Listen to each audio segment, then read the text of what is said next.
We're live. Hello. Look at all the faces. What's up, everyone? Hey. Look at all the faces. Hello, everyone. It is Tuesday night, 9 o'clock. It must be time for Indie VOLT Livewire. How are you this weekend? Weekend. I'm still in the this weekend. I'm still in the weekend. I'm still in the weekend. You're past the weekend. Yeah. The weekend. Yeah, it's always I'm still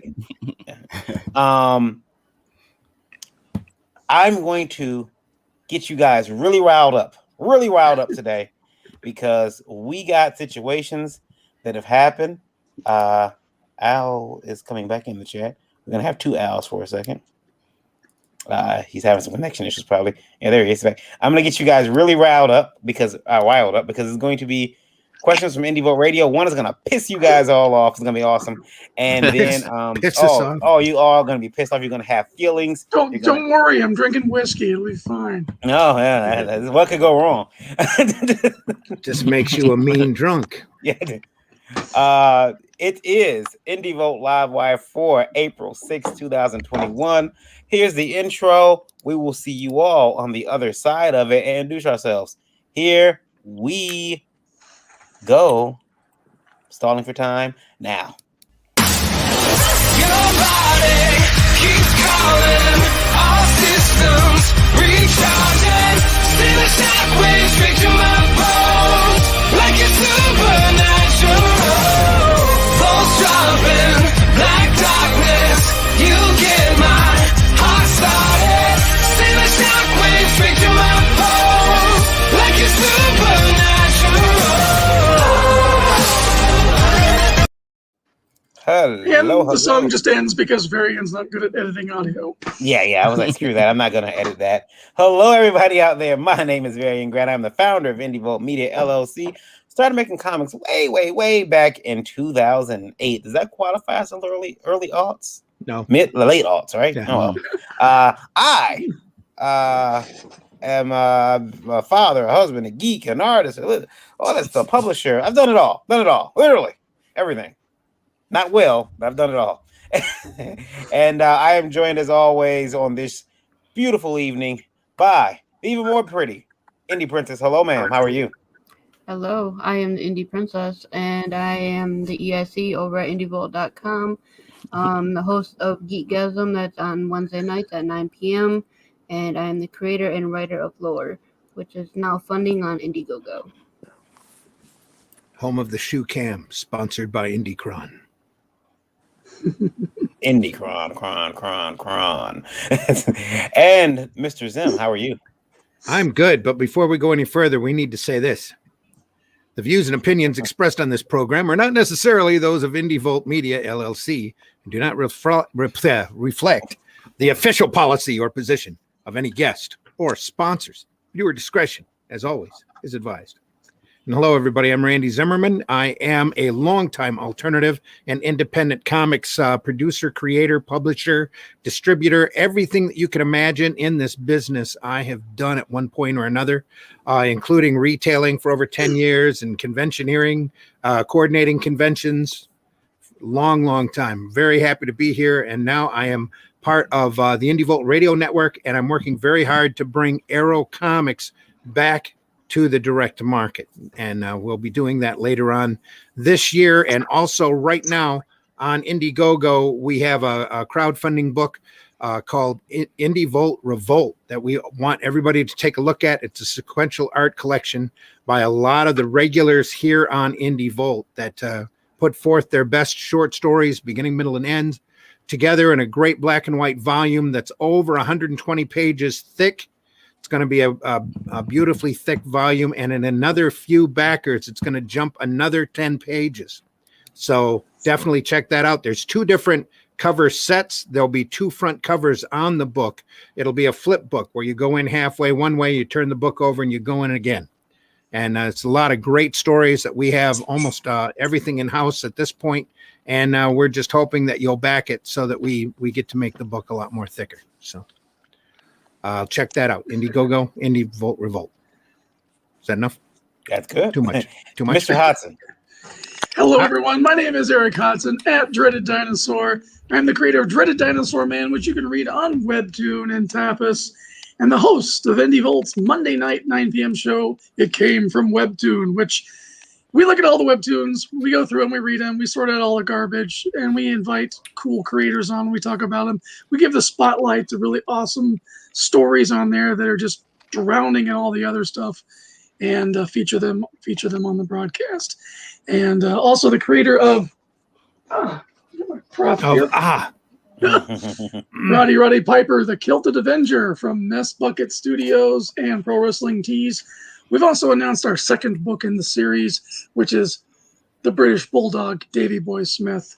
And looking forward to hanging out this weekend at WrestleCon in Tampa with Georgia Smith, his daughter, and his mother as they sign some awesome art prints in promotion of the upcoming book.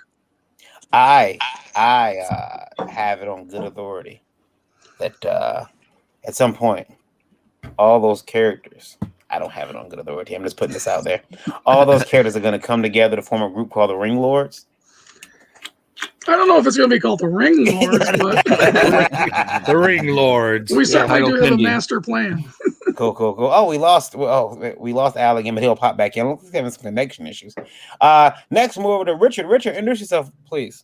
Hey, I'm Richard Embry, founder of Forest Publishing. I've been doing comics since like 2014. Just fulfilled the campaign, the Indiegogo campaign, The Last Goodbye. Got great reviews, man. So I'm very happy about that. And my next project is called The Devil from Talon Flats. It's going to be a gritty Western. Man, it's going to be a lot of fun. If you like classic Western, you like spaghetti Westerns, I'm going to try to mix them both together to give it that feel and with just memorable characters and just a memorable story. And I'm excited about it. You know, I'll talk more about it later, but that's just basically, that's my introduction. And man, that's hard to follow a Rowdy Piper comic, man. So I'm just excited we have more than one creator who's bringing Westerns back to the comic genre. Yes. It's been too long. Yes. Yep. Yes. I mean, I'm this whole year campaigning. It's all Western. I'm even started a Twitch channel where I stream Red Dead Online and with my brother and friends, and we just posse up and use that to promote the comic. And I would love to get other creators on there to posse up with us because it's always hilarious when we try to get bounties. I have a habit of executing them on accident, and so it's hilarious to watch, man. It's a lot of fun. I want to bring fun back to promotion. Not to say that it's not there, but for me, I really want to focus on that. Keep it fun for everyone. So, Kyron, is it Kieran or Kyron? Yeah, I'm Kieran Stevens. I am the co-owner of Broadcast Comics, the writer of Diamond for Broadcast, as well as the co-writer of Oculus, which is live on Kickstarter right now. It's superheroes meets magic meets a sprinkle of Black Mirror. It's great fun. Cool. Very cool. And let's look over there. Al, you're back. Al, are you there? My connection kicked me out. Introduce yourself, please. No. Yeah. Uh-oh. Yeah. Losing us again? I think he's freezing. He's gone. We'll move over to Hex. Hex, introduce yourself, please. Oh, yeah. Hey, I'm Hex Allen or Mel Allen, either one. I'm a longtime comics fan, creator, amateur creator, until recently when I started my Indiegogo campaign late last year. I got a comic out too, and in Nephilim Squadron. There's a lot more to that, but we can get onto that later. Very good. And finally, the Bionic Bruh and Tailend Studio. Introduce yourself, please. All right, my name's Jake Adams. I am the founder of Tailend Studio. I'm new to the indie circuit, though. I just had my first origin story made in 2019 in an anthology called Super Abled Comics. We'll get more into that later. And we just fully funded today my Indiegogo campaign, Cobalt Thrashing About. Congratulations! Awesome. Yeah, it's all thanks to you. Great guys. looking book too. Appreciate it. So yeah, we'll get on that later on. And yeah, man, it's great to be here. Thanks for having me. Awesome. Coming on. So Al, he keeps losing connection, but I'm sure he'll be back. I'm gonna have Lola, you take a look, keep a look on the chat for us. I believe that I'm gonna bring up the first question of the night, guys. The very first question of the night. And actually, you guys want the radio question first, or should I leave it? I'll leave it. I'll do this question. I'll let Rand do some reading. That's what we have here. Luke's in the house. Yeah. What's up, Lucas? I gotta be good for something. I mean, hey, the chat's going great. We got Luke, we got Pops, we got Mary Machine Gun. It's Thank just everybody full of for characters listening out today. there. Yeah. All right. Great contributors. Mark Hodges, Grand Rapids Comic Con's floating around out there. Glad to have him back. Mm-hmm. Yep. Here we go from L. Nolan, our friend, L. Nolan. Thanks for listening, L. Nolan. It's a regular listener that contributes quite a lot to this program. Mm-hmm. There has never been a better time to be an indie creator, but I'm watching massive online campaigns organized to take down creators for transgressions from as far back as 1999 and 1991. So while the market seems ripe, a new hurdle presents itself for the creative hate mobs, even from those who we would call friends. L. Nolan. L. Nolan is quite the literary wordsmith. Look, if I was how old was I in 91? You got to dig back to 1990. I don't know. You were probably 91. 4 Yeah. or 5. If you got to go back to 1991 to find shit, that's not a problem at all. It's just somebody being obsessive, or shall we say, anally driven. I mean, there was no social media back in 1991. So what are they doing? Going through like really old garbage? Yearbooks. They gotta look at your yearbooks and stuff. Yeah, You know what see they're what doing? you wrote on to the They're going through the Victorian face. They're going through the wizard letter columns. This is him.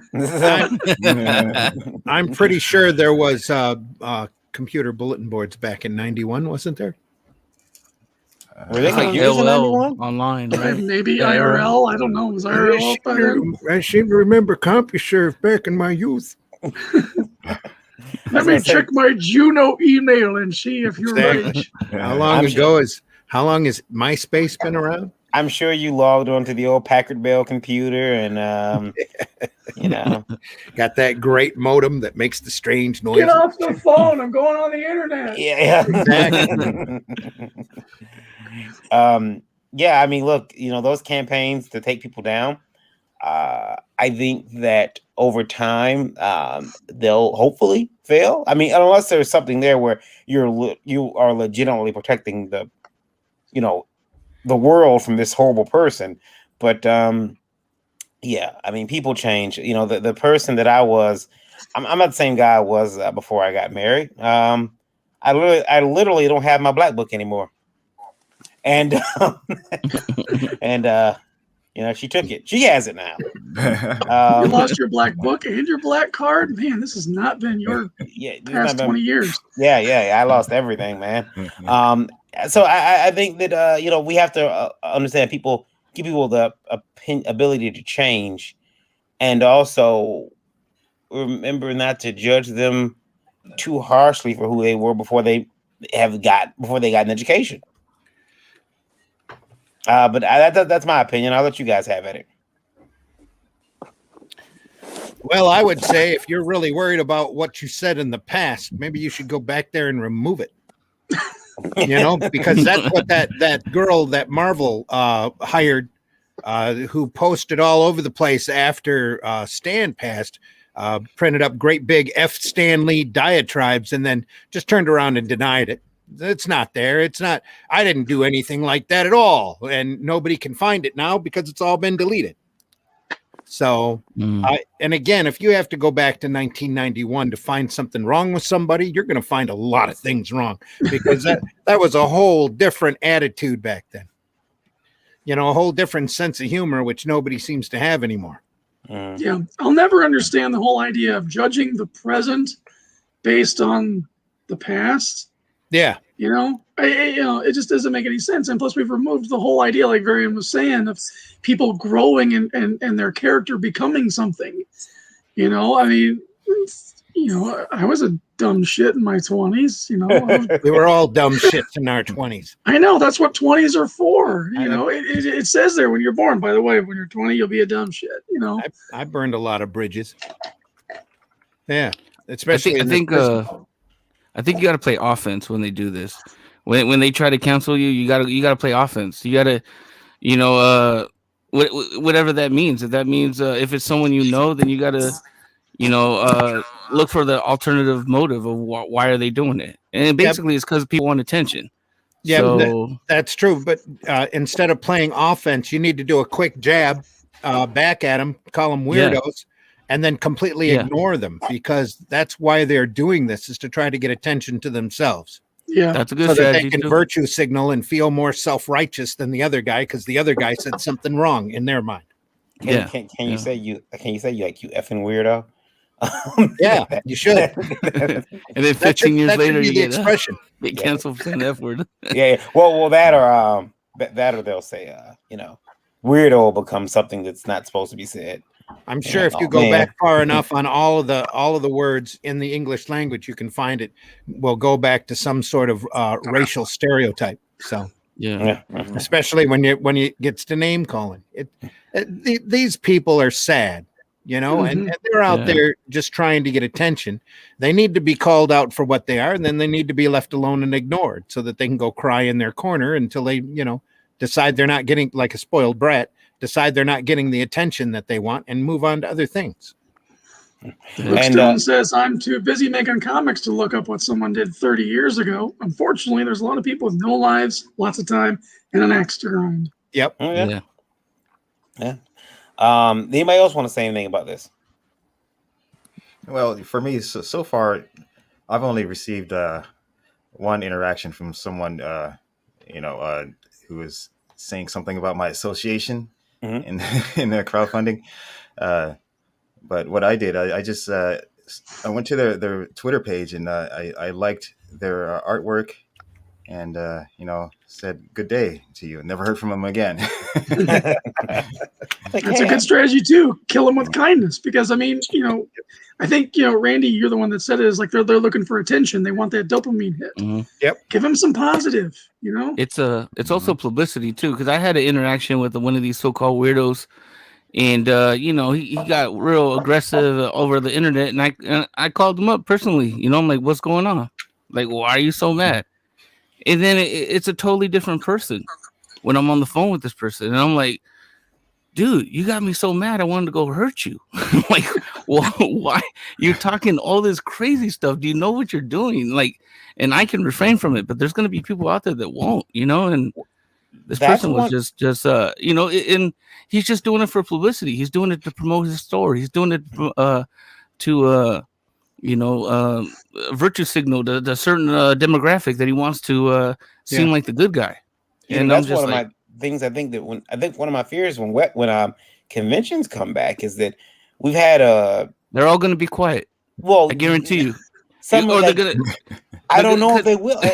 They might be quiet, but they'll be quiet. They'll talk to cops, but they'll be quiet. That's how I dealt with these people my whole life. They run their mouths, and then when you run up on them, they're the first one to call the police, man.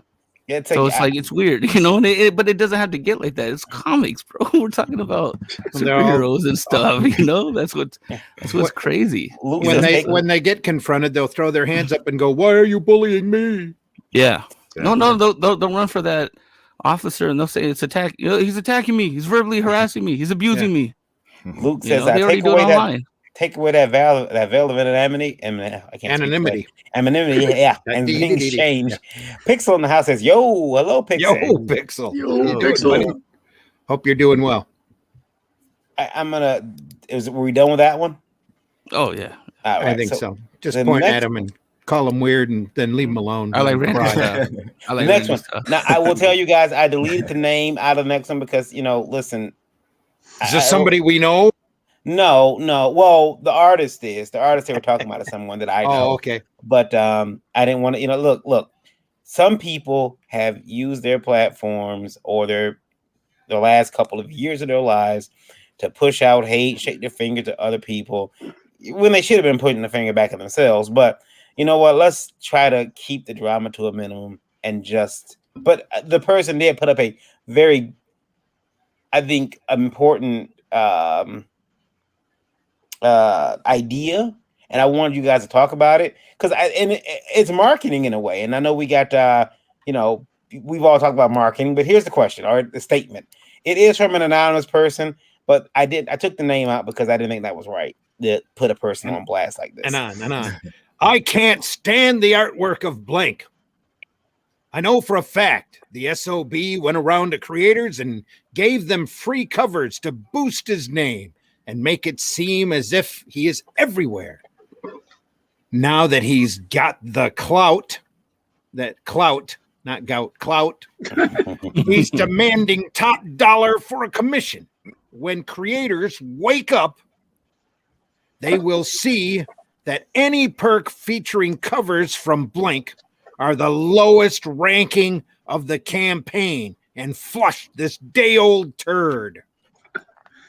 Sounds Tell us how you really feel. Problem. Yeah. That sounds like a creator that didn't get a stimulus check and mad, bro. I can't pay you. No one can pay you. No. What this is? It's obvious what this is. This is a guy who went and has a somebody that they like that does a lot of variant covers. Went up and asked for a commission and decided he was way too expensive for his wallet. Mm-hmm. So now he's complaining. Mm-hmm. So I can't stand the artwork of blank.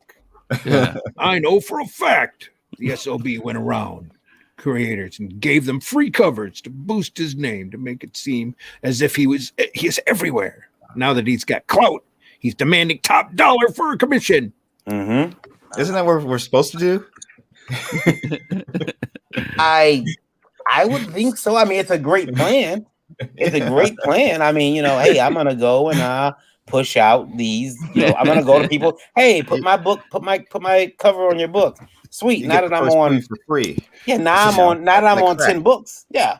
Yeah, we'll give you a taste, and then after that, exactly. you have to charge. Yeah.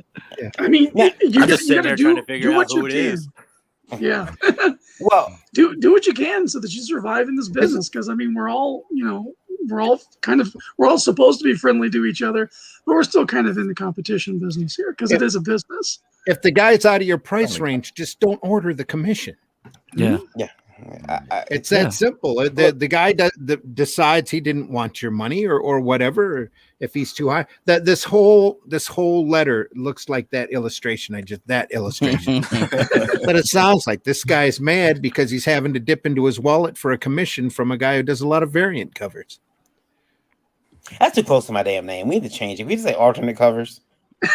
Yes, I hear alternate covers. I hear that variant cover sucks. And I'm like, I didn't do a fucking cover. What are you talking about? You just haven't given it away for free yet. That's all. Yeah. Well, why don't we just call you Alt Grant, and then we'll just go out there and get the clout. Because then they'll start saying alt right Grant, and they don't have to kill someone. So I can see it now. People think they're witty. We've been joined again by Al. Are you there? Yeah. Yeah. I was using my phone. It was working fine until everything started. Then it just crapped out on me. So. Well, we get a lot of people on StreamYard. The phones are the first one to break up. So it was awesome. That's the way that works. Yeah. Your first screenshot when we brought you up, you were looking up at the camera, and the angle of which you were looking at the camera reminded me a lot of Paul Mooney. I was like, hey, we got Paul Mooney in the house. He's gonna be like, I don't like comics. Yeah, I don't like comics. I don't like comics at all. Those comics, they'll break your heart. Anybody who wrote jokes prior. Introduce yourself real quick because you weren't here for the introductions. Introduce yourself, Al. Oh, yeah. Al Simpson. I do comics. There we go. That's his introduction. He's currently doing Bunny Goes to Space. Yeah, I do it. Yeah, well, that's the latest comic I've done. I do a shared universe, vampires in New Jersey, werewolves of Brooklyn, witches of Westchester, Blackjack, and now Bunny Goes to Space is my latest Kickstarter. Very good. We're gonna look at that a little bit later today too. There's a joke on me. Alt-right variant. Yep, there we go. COVID variant. Yeah, see? It just keeps going. I had a friend have my name in his phone as variant for the longest. Anybody else want to say anything about this tactic? Go give your cover out for free, get on a couple of books, and then say, pay me. Yeah, I say it works. It doesn't work. Sounds ridiculous. I say it works because when I started trying to get ads for like a radio station before, I would go to like mom and pop spots. I'd be like, look, I'll do a free commercial for you, but tell everyone I charged you $100, Mm-hmm. And so the next customer I got, I charged them $100. I'll be like, hey, but I'll give you $100, but tell them I charged you $2. And it just kept going like that. And That's radio. I got to know enough people. It's a hustle, Yeah, radio's a little different, I think. Yeah, but it works. Like if I don't know, because with the artists, you got to really draw that out. You're marketing yourself, and you're taking your time to draw and get yourself out there. I mean, time is money, I guess, but it's a risk for sure. Yeah. It's I think that I mean it's a tactic that if it works, it's great. If it doesn't, anybody else? Yeah. All right, cool. I'm gonna move on to the next question. Next and last question we have here. And is this it? Or I don't know. Okay, maybe this one's it. Better not be porn. Could be. Better not be porn. Ryan W. Thanks for writing in, Ryan W. Wow. Why in the hell are creators charging so much for shipping on campaigns? Purchased no frills tier on a campaign and paid $15 for shipping, $25 for the book, for a grand total of $40. Spankies.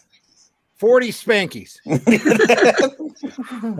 I get my book. It's pretty good, and it goes on the shelf. 2 months later, I visit the creator's website to buy a shirt, the same no frills book I bought on his site, $25 for the book with free shipping, not a special. This site says never pays shipping. Ryan W. Wow, that's kind of shady. You should take that up with the person that said that, Ryan. That's Yeah, a good point. You do have a good point. But you try to ship anything out nowadays and see how that costs you. It's expensive. So, A floppy should cost you about $7 now to ship. No. Floppy will cost you 7 spankies. Oh yeah, sorry, 7 spankies. Right, that's right. 7 spankies. Well, you do media mail and it's like $2.50. 250 spankies. Yeah, 2,050 cents. 2 spankies and 50 cents. but you don't get any tracking, and if they decide to walk on it or let it sit on the floor of the postal service in Pontiac for a week and a half, then you're out of luck. They have to have something to throw around during lunch. Come on. That's messed up. Hey, Bob, go long, Bob, go long. Anyway, what do you think, Lola? Your book is inexpensive for shipping. Lore, Don't bring my book into this. Now that's smart. yeah. She's like, don't bring me in. Anti-marketing. Yes, my book is $25, and yes, my shipping is $10. Either See? get it or don't get it. That seems fair. But your book is like what? How many pages? My book is 80 pages. Yeah, I mean that's gonna be a heavy book. I get it. Yeah, it's epic. Yeah, not that bad. How about you, Eric? What you charging for shipping? What do I charge for shipping? Usually about $7 or $8 when I sell prints. Like if I sell a bundle of prints, I'll take them to the post office. If I'm sending them to California, it's usually cost me $10, so I eat a couple of dollars. If I send them to Toledo, it's like $6.50, so I've padded a couple of dollars. I just kind of leave it at 8 because it's a nice even round number, and just kind of go with it. And go ahead. Shipping was crazy for me for this last campaign because what I found out is the pound, whether it's under or over, is really making a difference. So if you have a thick book that's over a pound, you're looking at like $10 shipping, $8 shipping. That's with the Gemini and all that stuff. If you're looking at under a pound, you're looking at $5. So that can get scary when you start shipping to Canada. I had someone in Australia. They bought 2 books, so it was over £1, and they bought t-shirts too, and the shipping was $65 on that. Yeah. So I ate they basically got the book for I paid them like $10 to read my book. So I hope they enjoy it. They got 2 shirts. It was amazing. You know, that's a hell of a deal. But I can't do that every campaign. So I think with creators, especially the first time creators, they get really scared because they don't want to get all the campaign and have the money there. And then, you know, shipping costs, like I had like 80 something backers. Maybe I think like 85 maybe or something like that, because people added after, and shipping costs came out to, like, with international shipping and everything, it was like $700. So what? It's because it's $10 here, $5 here. You know, I had a lot of international orders, and that's why this time I'm going. So it made me a lot wiser. So this time I'm definitely doing a digital, and this time I'm also gonna include the shipping, at least for US shippers or US orders. So like right now we're looking at single, just if you just want to buy the single issue, no thrills, no nothing, 25, and that's with shipping, you know. And then I can add on a little extra when it goes to Canada, when it goes to the UK, when it goes to Australia. So it's but yeah, so I can see where people, they overcharge for shipping because they're scared, because they don't want to get hit with that nightmare of having the book, everything's ready to go, but you're $500 short on shipping costs. Yeah, you'll get killed there. Yeah, because then people are waiting around saying, "Where's my book? Where's my book? Oh, you're a grifter. Where's my book? I should have went to Indiegogo." Blah blah blah, and you're just gonna, the emails are gonna pile up, and you know it can get hectic. And especially, this is like, you know, people are comic book creators. They're not like distributors. They're not like, you know, this is all new territory for them. So that can get intimidating and very stressful. So I can see why, but next time, now you know. So lower it and make it right, and try to keep your customers, whoever this person was, or whoever Ryan bought for. And Ryan, if you like Westerns, buy mine. It's going to be 25 free shipping. If you live in the US, if you're out in Canada, we'll talk. You know, I guess. Anyone else want to get on this before I read the Indie Vote Radio question? Well, for my campaign, I did free shipping for all the physical tiers within the U.S. And then outside the U.S., of course, at the end of checkout, I made it to where it's like charging you $10 no matter where you're going. But I tried to set it to where each tier kind of has the shipping within that tier with a little bit of extra on top of it. So like my 32-page book is at the $20 tier, right? And but I also made it to where that's free shipping because it's already included within that tier. Plus I put a chibi sticker on top of that to try and make it look like you're getting a little bit more bake for your buck. And so I did that at that tier. I did at the 35, the 60, and so on and so forth. So I'm trying to hit it to where even if everybody just backs, like, you know, the physical book only, or goes beyond to like the 60 or whatever tier, that it'll kind of like even out for everybody to get their book. Karen on here? Hello. That's familiar. Yeah, I backed you, buddy. It's sitting right next to me on the table. So, man, thank you. Enjoyed it. Cool. I was like, Karen's here? I thought he left for that, wasn't he? From Indie Vote Radio. Now, this is gonna upset a lot of you guys and get you guys talking. And I want Karen to weigh in on this because he's been way too quiet. I'm gonna read it though, guys. Refrain from cursing until I finish reading the question. Okay. Yeah. Come. I came into comics as a creator in 2017. Signed with, I can't say the name of the company, but it's got some, by the way, it's got some coarse language in it too. So fair warning. You can't name the company? No, I'm not gonna name the name of the company because they signed that. Is it a big company or a small company? Mainstream company or a indie company? Indie company. D-lister? C-listers. Okay. As far as notoriety, C. Yeah. All right. Sign with the company, and now the fucking owner is tanking my career. A A freeloader is tanking his career. Now the fucking owner is the tanking fucking my- owner. Yeah. I thought we couldn't cuss. What's going on? Did we change the rules? Yeah. No, I We can cuss. I can mean, cuss. we can We're All right, all right. TVMA DLSV, folks, where the V stands for Varian. All right, all right. It's a it's variant word. It's tanking my career. In the contract that I signed, I even had my lawyer look it over, who didn't understand that this guy now owns my publishing. I admit I signed on for 10 books, but his ass isn't right, so I bounced. I can't print my book at another publisher without, I won't say the name, having to get 3K. This is bullshit and not fair. I can't create anything new and have it published unless he gets $1,200 up front. And to buy myself out, he says he needs 10K. Beware. And he says other person.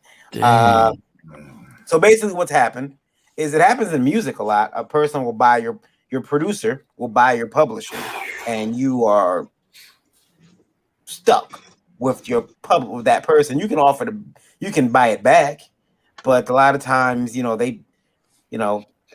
they'll ship your publishing around. I'll sell it to Lola, and Lola will sell it to Randy, and Randy will sell it to it's sell it all around. So this is what happened. This guy has brought a music contractual stipulation into comics, and now did that come with a money up front?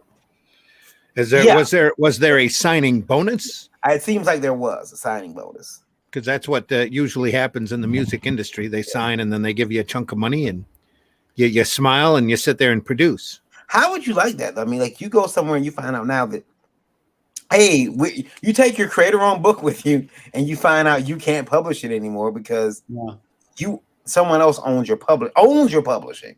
Yeah, Not that you have some things back there you got to take care of, but this person outright says, no, look at the contract, I now own you can't publish this book without cutting me in, without giving me my taste. Yeah.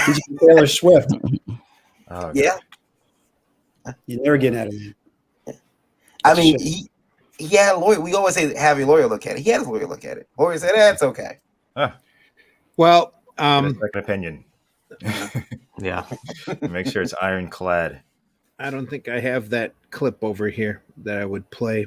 I think it's over on the Sunday Funny side, but quite frankly, you knew the job was dangerous when you took it, Fred. You had your lawyer look it over. You knew what you were getting into when you were going in. And then once you're in, you decide you don't want to be in, then you're going to take your toys and go home. You definitely have a problem. Yeah. Because my advice to you would be to put your nose to the grindstone, kick out those 10 books, and just not and hope that you get something of worthwhile capital out of it. That's how you get out of it. Because you're kind of stuck. Yeah. The record deal, they would just do all the records, and I think the last record would just be like, I know Marvin Gaye did a record that ended up paying for his divorce, and he called it "Here, My Dear," just to get out of the recording contract, because she got half of all his recording royalties, and he wants to get out of that contract. So you got to produce and get out. Indentured servitude. Yep. Yeah. That's literally what it is. You signed going in for X amount of work. Got to do the work. Get yourself out of it. He admits he left books on the table he didn't finish. Luke is also a musician and did some CDs. So he probably has a really good understanding. They need to read the fine print. Yep. Picture says time to change lawyers. Yeah. And Luke says work hard, save the money, and buy out. Yeah, he wants 10K to get out. That seems unsurmountable, but it's not. I mean, you can. Personally, I would go back and make up with the publisher and just fulfill the contract and then get the hell out. Oh no, Joe says, "Well, here's the thing. Why don't you create something else? The contract is specific IP." No. Let me read that again, if I can bring it back up. He says, "I can't create anything new and have it published unless he gets $1,200 up front." So the guy's basically saying, isn't it $3K per book? No, I'll read it again. Hold on, I'll read it again without the. So I admit I signed on for 10 books, but he isn't right, so I bounced. I can't print my book at another publisher, so the book that he is taking, without this person having to get 3K. This is BS and not fair. I can't create anything new and have it published unless he gets 12K up front. I'm sorry, 1,200 up front. And to buy myself out, he says he needs 10K. So he's screwed all the way around. He can't even go create anything. I will take that contract to court maybe and see if it's legal. Eric, you want to say something? I'm sorry. Yeah, because I'm wondering if the contract is specific to his name. So if he were to form a new LLC, like under his wife or partner or somebody else, and publish through that, if that would make it not subject to that contract. I would also go back up on that email when he says that the publisher was not right. Has that publisher done something that breaks the contract? Exactly. If he hasn't broken the contract, then he's probably right and just dastardly in the guy's eyes or whatever. Well, yeah, I mean, like, I know the publisher, so he's done some pretty crappy things in the past, but yeah. Still not naming names. Yeah. No, don't name names if it's gonna, I think I got it down to 2, but the amount of litigiousness that's out there anymore. But that if he signed, who in the world signs a music contract in the comic biz? Well, was he taken advantage of? Was this guy gullible, or was he just? Well, either way, it doesn't sound like neither him nor his lawyer took care of it. Yeah, good lawyer. Neither one of them looked at it. Yeah. Well, a lot of times the lawyer has no clue how the comic market works. Apparently, this guy didn't either. If he signed on for 10 books for a publisher, because that's not how this works. All right, 10 books. They don't have to be good. Just write them. Get out. Yeah. I got my stimmy. Unless the fine print says this has to be genius, I would just. Yeah, that's what I'm saying. Just kick 10 books out, smile and wave. Yeah. Yeah. Here's the adventures of Screw You, issues 1 through 10. Exactly. Have some fun with it. I did get my stimmy. Does anybody want to sell the publishing to me? I mean, it sounds like a great business. I could take advantage of that. Well, with record companies, when they do a contract like this, they have to pay you a living wage. It's like $1,500 a month when they do like contracts, because that's what they do to artists. They get you on the contract and then they shelf you. Hollywood does that too. So like, say you got a kick-ass robot movie, and Disney got a robot movie coming up. Oh, they're like, oh yeah, we're gonna put this out. They get you to sign it, and then they shelf you, and then they put out theirs. It's gangster moves, man. Oh yeah. Pixel says his lawyer was his cousin's friend's sister that worked as a paralegal. My cousin Vinny. You know what? I will say this. One of my good friends is a paralegal, and I go to her for some stuff sometimes. Like, hey, is this? And she'll take it to her boss. She'll email it to her boss and see what happens. But I'll tell you, she told me once. She says, I had to sue someone once, and she said, "Let me tell you something." She says, "I fought your case because she didn't have to. The guy didn't have to go to court. It was like kind of clear I was going to win." But she told me, she says, "I fought your case. My lazy ass boss sat in his office drinking all day. Well, I get everything." He's the boss. She told me, said, you should at least buy me a bottle of liquor. She wants to get drunk too. Yeah, she's a drunk. She's clever to death, but she's a drunk. Let's see here. I will buy the Adventures of Screw You. Oh my goodness, that would be great. That'd be great. All it would be a you, Yeah. And Luke a real you named Screw. Luke says he used to work for a record company. I sent him a link to see if he wanted to come in and say, those contracts are predatory. But that sounds like you signed a predatory contract too. Cliff, by the way, is the name of the writer. Sounds like you signed a predatory contract, Cliff. And I would make sure the next contract you get, you look it over in great detail, because it seems like it's going to cost you a bit of money to get out of this. I don't know if that's the case or if it's going to cost him a bit of time, because quite frankly, I would say to buckle it up and go back and do those 9 or 10 books that you still have to do, get them done, get them out, and walk. And take that as a lesson learned. If you got to spend a year doing it, then you spend a year doing it. But if you're not getting, you ought to be getting some sort of compensation for doing those 10 books under that contract. Do that, take that money, and just walk when you're done. Imagine how gangster you got to be to tell somebody that too. Yeah, I own your publishing. Like, I just feel smarmy saying it. Like, imagine that. Hey, Eric, I own your publishing, right? So, like, we can't be friends after that. And just understand that's not how it works. Even in the music business, I don't think they go longer than 3 records. Oh no, Puffy, three record deal usually. Puffy's got the Locks publishing tied up forever. They'll never release another CD. That's got Puffy learned from Andre Harrell, who was a notorious loan shark. That's a protege.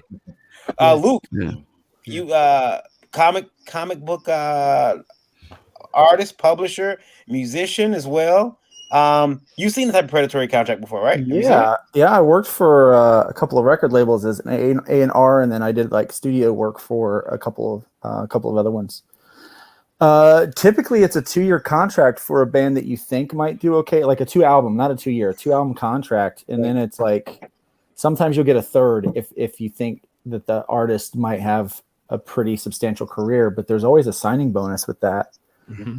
No one does like 10 issues of a book, like 10 books. That's ridiculous. That's like Scottie Pippen's contract, his 7-year, contract that he signed. That's ridiculous. I'm sending everybody on this panel after this is over. I'm sending everyone publishing contracts. Everyone's getting one. Everyone. I'm owning all their publishing forever, and I'm gonna make sure the ever part of that. It's gonna say for. Ever. And break it up too. For only published. Because I'll be honest, on my contracts, my last call contracts, there is a part in there that my lawyer wrote that says, in the United States, the globe, and in the known universe. And I said, is that shit legal? When I read it, I'm like, and he's like, well, my lawyer wrote this, so it must be legal. You never know what's coming out of Uranus tomorrow. So how do you feel about that? Someone tells you I own your publishing. Do you just I know a lot of you guys just do the book, do the 10 issues, get it done, and walk. No, what he should do is he should write 10 good issues and hope that they make money. But instead of spend that money, bank all of it, get his 10 grand, and then buy himself out so that he can reprint all of those issues under his own imprint or another imprint. That's what he should do. Because, remastered, of course. Yeah, remastered, of course. A little bit better, add a scene or two, leave the really good stuff out, just enough to sell it. But that's what I would say to do. Using context clues, I think I know who you're talking about. But perpetuity. Perpetuity. I got a really bad idea that I would love to do though. I would just do the book and have your lawyer come chase me because I'm going to cost you money, because you're not going to get money out of me if I'm like in that position to where I don't have like too much to lose, or I'm just a new creator. Have your lawyer come after me. I'm going to make you spend money. Huh? It's only $1,200, right? No, have your lawyer come after me. Spend the money for the lawyer. Have the lawyer come after me. I'll file bankruptcy. You'll never see a dime. And then you still got to pay your lawyer off. You could do all that. You could do all that work. Please don't take my advice. I'm terrible. I'm speaking on emotions, man. Do all that work and then insist that you sign your name as a symbol. You can print it. Yeah, that's what Prince or artist work under a pseudonym. Yeah. He doesn't have to know what you're doing. I'm a libertarian. Screw you. You don't need to know nothing about me ever. Let's look at some books, guys. Let's look at the first book we're going to look at comes from Al Simpson. Al. Let me bring it up. Here we go. Bunny, Ghost Space. I am a backer. Told on me. I doxed myself. Shit. Thank there you. we go. Now, you were on Geekgasm. That's Lola's show. Yeah, it was fun. And Bunny Goes to Space. Talk about it, and I'm going to play the trailer afterwards. Tell us a little bit about it. Well, I did 2 Kickstarters last year for my Vampires in New Jersey, and they did pretty good. And then I said, well, Kickstarter seems to have a certain character that does well. Maybe I ought to make a character like that.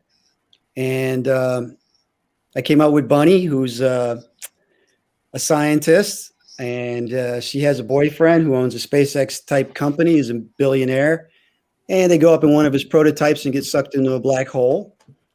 And that was the idea for the character at the beginning. Harley Quinn meets Barbarella, retro science fiction. And I wanted to do kind of an art book before I did the actual comic to kind of, see if the character would catch on. And the artists seemed to like the idea, and they came up with some terrific art. And that's about it. It was a test case to see if I could create a character specifically for Kickstarter. Pixel says he's sad this didn't come to IndieCron. What was that? Pixel says he's sad this didn't come to IndieCron. Did you not submit to IndieCron? Apparently not. You got to get that done. You got the thing about IndieCron is you have to submit. Pixel won't. Okay. So All next right. next book, make sure you're over there at IndieCron.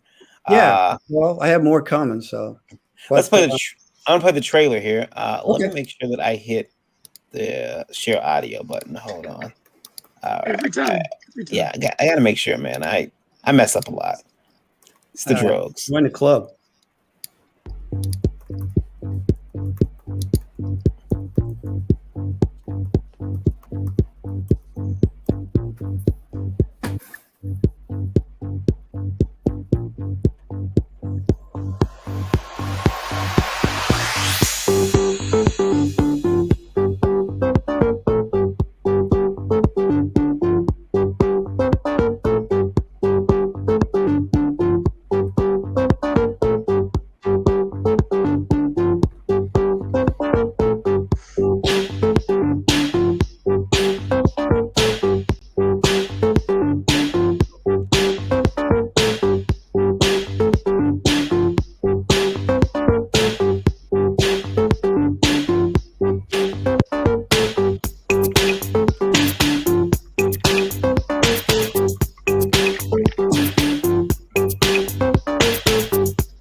There we go.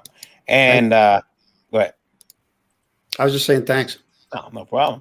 And there we go. Bunny goes, but that's 7 days left. By the way, our radio listeners, thank you very much. 67201 listening. Thank you, Ireland. Thank you, Australia. And I don't know what the country is, but it's all aired out anyway. Sorry. So thank you guys for listening. Appreciate it. You can go over there and pick up Bunny Goes to Space over on Kickstarter. Yeah, it's on Indiegogo too. Is it? Indiegogo Yeah, as we well. actually had, I think 6 days into the campaign, we got a bunch of glitches with the page, and people couldn't actually pledge. I was getting angry emails and messages from people who were trying to pledge. So I said, well, let's just, throw it somewhere where you can just get it. So we doubled it on Indiegogo. So if you can pick your poison, whichever you prefer. How is that forbidden for you running 2 campaigns on at the same time on 2 separate Well, platforms? once you start with one, people have that in their mind. The Indiegogo is about the fund, but it's not like I said it at a high level. But Indiegogo was just like put it up and launch it. It wasn't like I had to wait or anything. So we were kind of stuck, and I was literally losing money. People telling me I'm trying to order this and I can't. So it was very frustrating. It was probably about 3 or 4 days. And, Kickstarter's like every corporation. They got these layers of bureaucracy, and it's hard getting through to people to fix stuff. But they did fix it, and it's doing its job now. And, juggling the two is interesting. I did do an Indiegogo campaign for vampires with one of the first 2 issues, but I was so horrible at it. Excuse me. And like I always say to people, for every success I might have, I've had a ton of failures. And I learn a lot from my failures. So I did have an Indiegogo account because that tanked. And, they allow you to open, put it on there, and it could stay on there for a period of time afterward if you like, which I like that too, for people that still want to get things. So it's nice actually having a catch-all, Right. Once you go with Kickstarter, people have that stuck in their heads. So, but it's working so far. So good. I think I like the art in this book. It's an art book, and you got a lot of really good artists in there. I bought it because that CB Zane sticker is really cool. Just the cover, so I got the foil cover. Now you can get that too, guys. It's $30. Ships anywhere in the world. We're going to mess Al's his bank account up. I want our international audience to make him rue the day that he said he's going to ship it internationally. Yeah, I already do. I've been thinking about that all day. Yeah, that's not a problem because someone, I'm not gonna put the person on blast, but someone forgot to add shipping costs to their purse.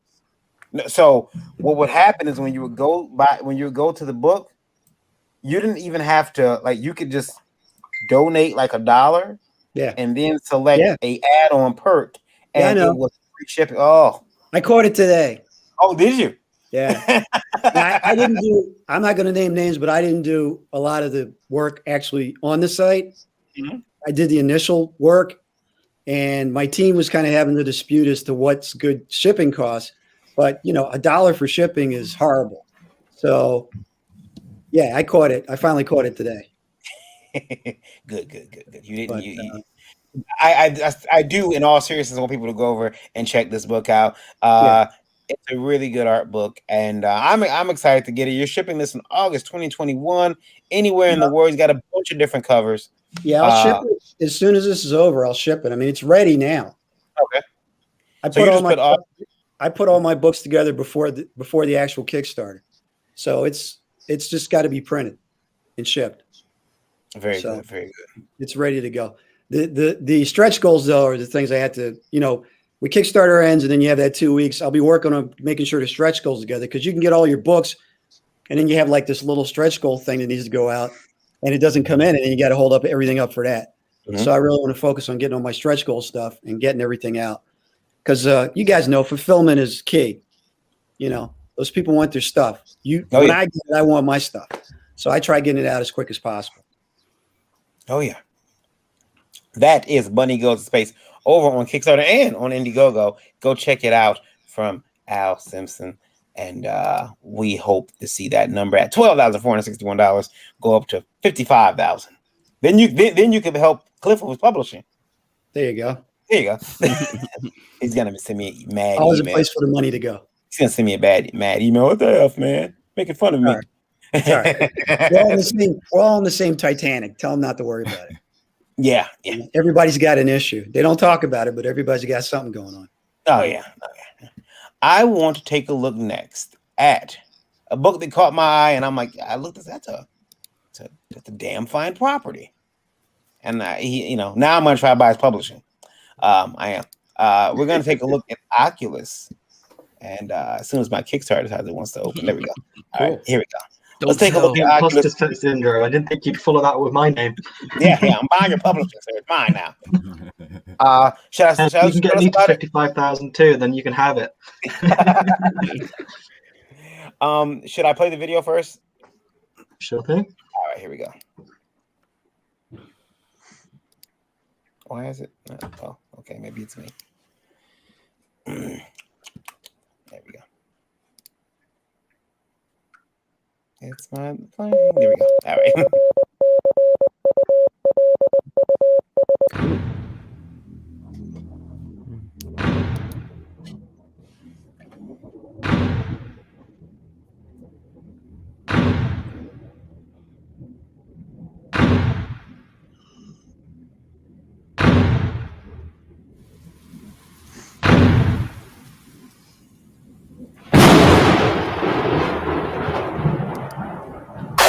Join the broadcast.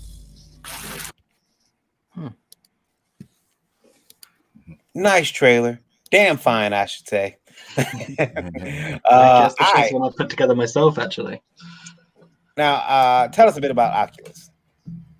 Yeah, so Oculus is the second title in our shared superhero universe at Broadcast. So it's in the same universe, but you don't have to read Diamond to jump on this one. So it's co-written by me, but like taking lead is Matthew Hardy of Mad Robot Comics over here in the UK. We got the amazing artist Guillermo Badiriel, who's absolutely just smashed it on the art. His style is really something else. It's so like vibrant and there's so much life to it. It's it's really cool. And so it's exploring what magic is in a superhero universe. You know, you some big names pop to your head when you hear that, and it's sort of how do we play with that, and how do we make that our own, and how do we bring that to 2021? What does that mean? So it's a book that's hard to talk about because it's got a lot of spoilers. There's a lot of twists and turns in it, but I'm very excited to be getting it out to people. And like we posted on that Kickstarter today, we've got the 5-page preview. So that's now been lettered by Rob Jones, and it sort of acts as the prologue to the story, just so while we can't really talk about the entire story, we have been working hard to make something we want people to love. So that's sort of how we want to show that. I was looking through your pledges here. Now it's all, and $6 for the digital standard, which obviously ships anywhere in the world. You're shipping, you're shipping anywhere in the world as well with the physical. $10 American, £7 if you're overseas. I'm going to. Did I back it already? I haven't backed it already. What the hell is wrong with me? I'll make sure I do that. But with the physical, you get that. You get a digital edition. You get your name on a thank you page and a print of your choice. Let me take a look at the prints. Are they on here? Great ones for this campaign. I'm really happy with the prints. There we go. Yeah. So you get the cover, which I like the cover. I gotta admit, I like the cover. But you got 3 different ones here. I want to ask you what your favorite is. I can't do that. But like you're picking your favorite kid. Oh, definitely my son. Which you do. I only have one kid though. So. It's the cop-out answer, but they're all my favorite for different reasons. Print A is obviously the main art on the book, so that stands for that launch. Print B is Domenico Pagano, who did the art for Diamond, and it also features that character as a sort of a versus scene. So it's a bad guy from Oculus taking on the good guy from our other series. So that's our first crossover moment of our shared universe. So gotta love that one as well. And then Print C is a completely different style by Kevin Bouchard, who hopefully there's a project coming on the horizon with him as well. So they all stand for something very different, and it was nice to be able to give those sort of 3 quite distinctive styles as prints. Yeah, it looks really good, and there's a closer look at them. That's pretty cool print too. Oh man, I don't know which one I want. Well, not to do the hard sale, but we do have an option for all 3. Yeah. Well, see, that's how they get you. That's how they get you. Look here, the staff you got up there, and with shipping overseas. We talked to another creator who had to ship. Russ Leach ships from the UK, and I remember getting that package and it had the custom slip on it. It's really international. It's you feel like, man, I feel bad to send Russ a couple extra dollars because I know he had to spend big money to get that out of here. Lola had to send something to the UK herself, and it ended up that she was quoted $210 to ship it. It was $250. How much? $250. $250. She was shipping a bra to the UK, and a bra. So you know how light that can be. I mean, and they were like, "Yeah, $250," and she was like, no. She waited a couple months, and luckily they were willing to wait that long because some people were like, "Well, how?" Because you wanted to wait to prices. No, they weren't. I made them. Oh, okay. Well. So yeah, that prices are crazy right now. This is expected to be June 2021. That's right around the corner. Yeah, I'll start with the shipping thing first, but I was going to say, to go back to earlier's question, I think every creator wishes the shipping was free. We might actually make some profit then. But you know, it's we use Royal Mail, and they have the list of exactly how much it will cost you per weight to go to each country. So we've really tried to make it the minimum possible. But yeah, it to get to the US for a 28-page comic, it's a minimum of £10 shipping for us. So it's something I wish we could go about, but we'd go under if we did. I completely forgot the second part of that question. It was just I'm just wondering too if when you are you I gotta ask this too. Are you using Gemini mailers when you ship? Those are some specifics I should probably know. Well, I'm just asking because I have every faith in you that your book is going to be. Diamond got out to Al with no problem, so I'm pretty sure the shipping is done really well. Oh yeah, it was great. So yeah. Thank you. Yeah, so it's something that I want to look at further, going into it. I guess the more we can fund, the more that I can put back into doing that infrastructure. But I'm very proud to say that we bag and board our comics and put them in the reinforced envelopes, and they made it as far as all over the US. They made it to Peru in amazing condition. Mm-hmm. So I've got quite a lot of confidence in what we have, but that doesn't mean it can't be improved going forwards. Eric, I want to see that big red monster fight since I'm on a kaiju kick. I want to see that big red monster fight Ravager. Dom's character. Oh Ravager. yeah. That would be a nice fight. And even I can color it because it's just a bunch of red. So I can't mess up. I literally can. I'll change the red a bit so you know who's who. But yeah, that'd be awesome. Very good work here, sir. I'm gonna back it before this broadcast, when this broadcast ends, so you can depend on me to do that. It's much appreciated, and for everyone listening, like I say, just under the cover part of that, you just scroll past it, but we have the 5-page preview, so you can see the culmination of Matt and I's story, Guillermo's art. Let's click it. Yeah, hopefully it works. Fingers crossed. We haven't actually announced it yet. It's only just gone up today. So you can go to the Kickstarter, folks, and check out 5 pages right now. Yeah, and that's fully lettered. That's fully colored, fully put together. So that's we wanted to give something to you guys, just to say that there is a book in this. We promise it's a good one.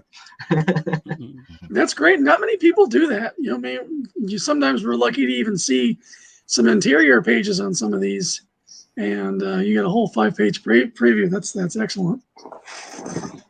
It was tough, yeah, because we just there's so little we can say about the story, that we knew that bits and bobs of art wouldn't really cut it, so we thought that would be the way to go with it, to give you that introduction where you're getting into the story without us just telling you everything that happens. I'm going to get myself cussed out for this one, but I would like you to do me a favor, just a quick favor for this book. Just at some point, and I know he's listening. I see there's a lot of magic being used in this book. I need you to just have a little mouse get stepped on and little sparkles pop out of him. What? Just a little mouse while she's running this. What's that doing here? Just for me. Just for me. I just know the person who, if he's listening, he's gonna go off in the chat. He's not here yet. Good. There is a page that's currently in the drafting stage that it might be able to be included. I'll have to have a chat with Guillermo. Oh yeah. Just a little bitty mouse, just a little brown mouse. That's all. You don't have to make him anamorphic or anything. Just a little brown mouse just scurrying across the thing. That's some next level trolling there, bro. Yeah, it is. He's gonna come in and cuss me out in a second.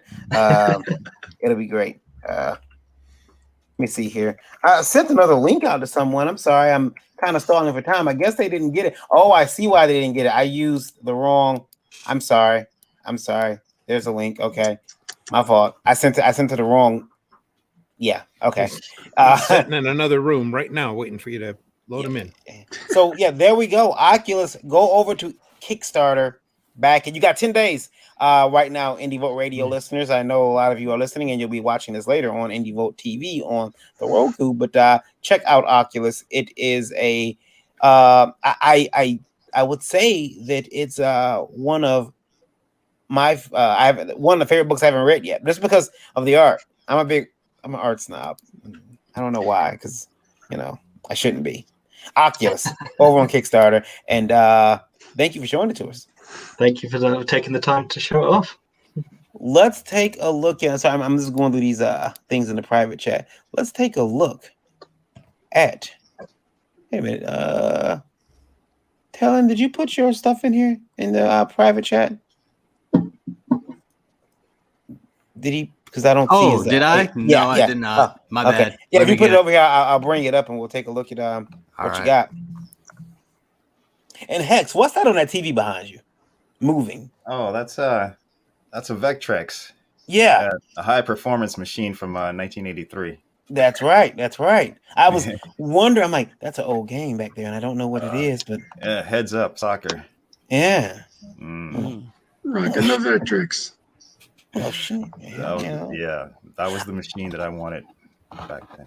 There we go. A years ago, back in the 90s, I went to Big Lots, and they were having how they would have closeout stuff. Well, they had an Atari 2600 and a bunch of games. The Atari was like $10. All the games were like $3, $5. Well, I bought a bunch of them. I'm a kid, but I'm like, I want these things. And I remember my mother said, "You already have an Atari. I want to buy it as a collector's item." And I put it up, and I forgot all about it. And I found it recently.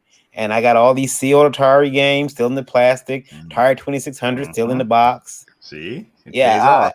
And the funny thing is, I'm never going to sell it. I'm just going to, hang on to it. My son wants to open it badly. And I'm like, no. This is never going to put you through college one day, but it'll never do that. But, and I want all my stuff buried with me. I know. I made the mistake of playing with all my toys when I was Yeah. So Well, see, I already had an Atari. all the Star Wars toys. Yeah. I had an Atari, so for me, it was like, this is just one I'm going to put under the bed and keep it as a spare. Let me take a look at. Load up, please. Sorry, my internet's been going very slow, and I'm going to talk to Comcast about that because they told me I was getting business speeds. They lied. That's what they do. Cobalt. There it is. Currently funded. Yeah. Let's take a look at the trailer. We're going to play the trailer here. Okay.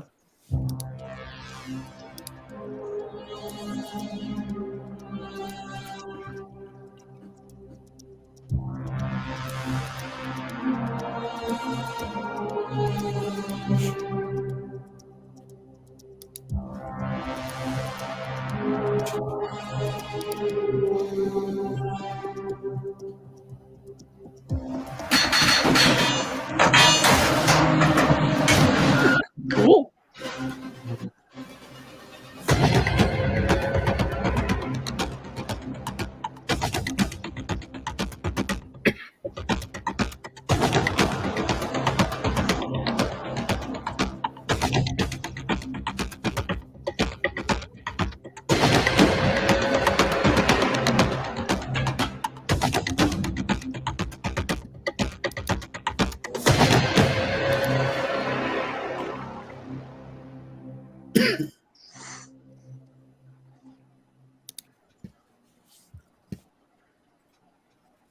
That's it. I quit comics.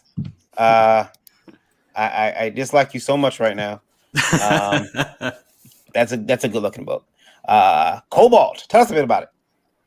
Okay, so Cobalt Thrashing About is actually a 32-page book that is the aftermath to a 7-page origin story I created for an anthology back in 2019. You don't need it to jump in, but this is where it takes place. So after Cobalt basically dismantled the Aranya cartel within Atlanta, Georgia, all the gangs within Atlanta are trying to rise up to take that number one spot to be the runners for the Atlanta bigwigs, moving merchandise around and collecting that dough.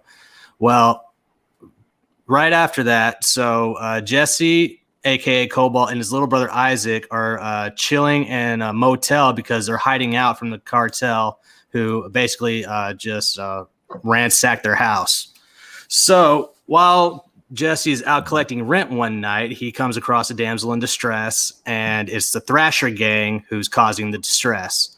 So he reluctantly plays the vigilante role once again, and it just snowballs from there. So I can't give too much away, but it delves into that idea of just thrashing within, the inner turmoil of dealing with the choices of, do I really want to take up and put on the mask again, put on the suit, or do I want to lay low and actually try and have a life with me and my little brother? Because in the origin story, he lost his hand because of the cartel. He lost his mother because of the cartel. And so he's really got a bunch of L's on his scoreboard right now, and he's just wanting to get one W. So he's dealing with that right now.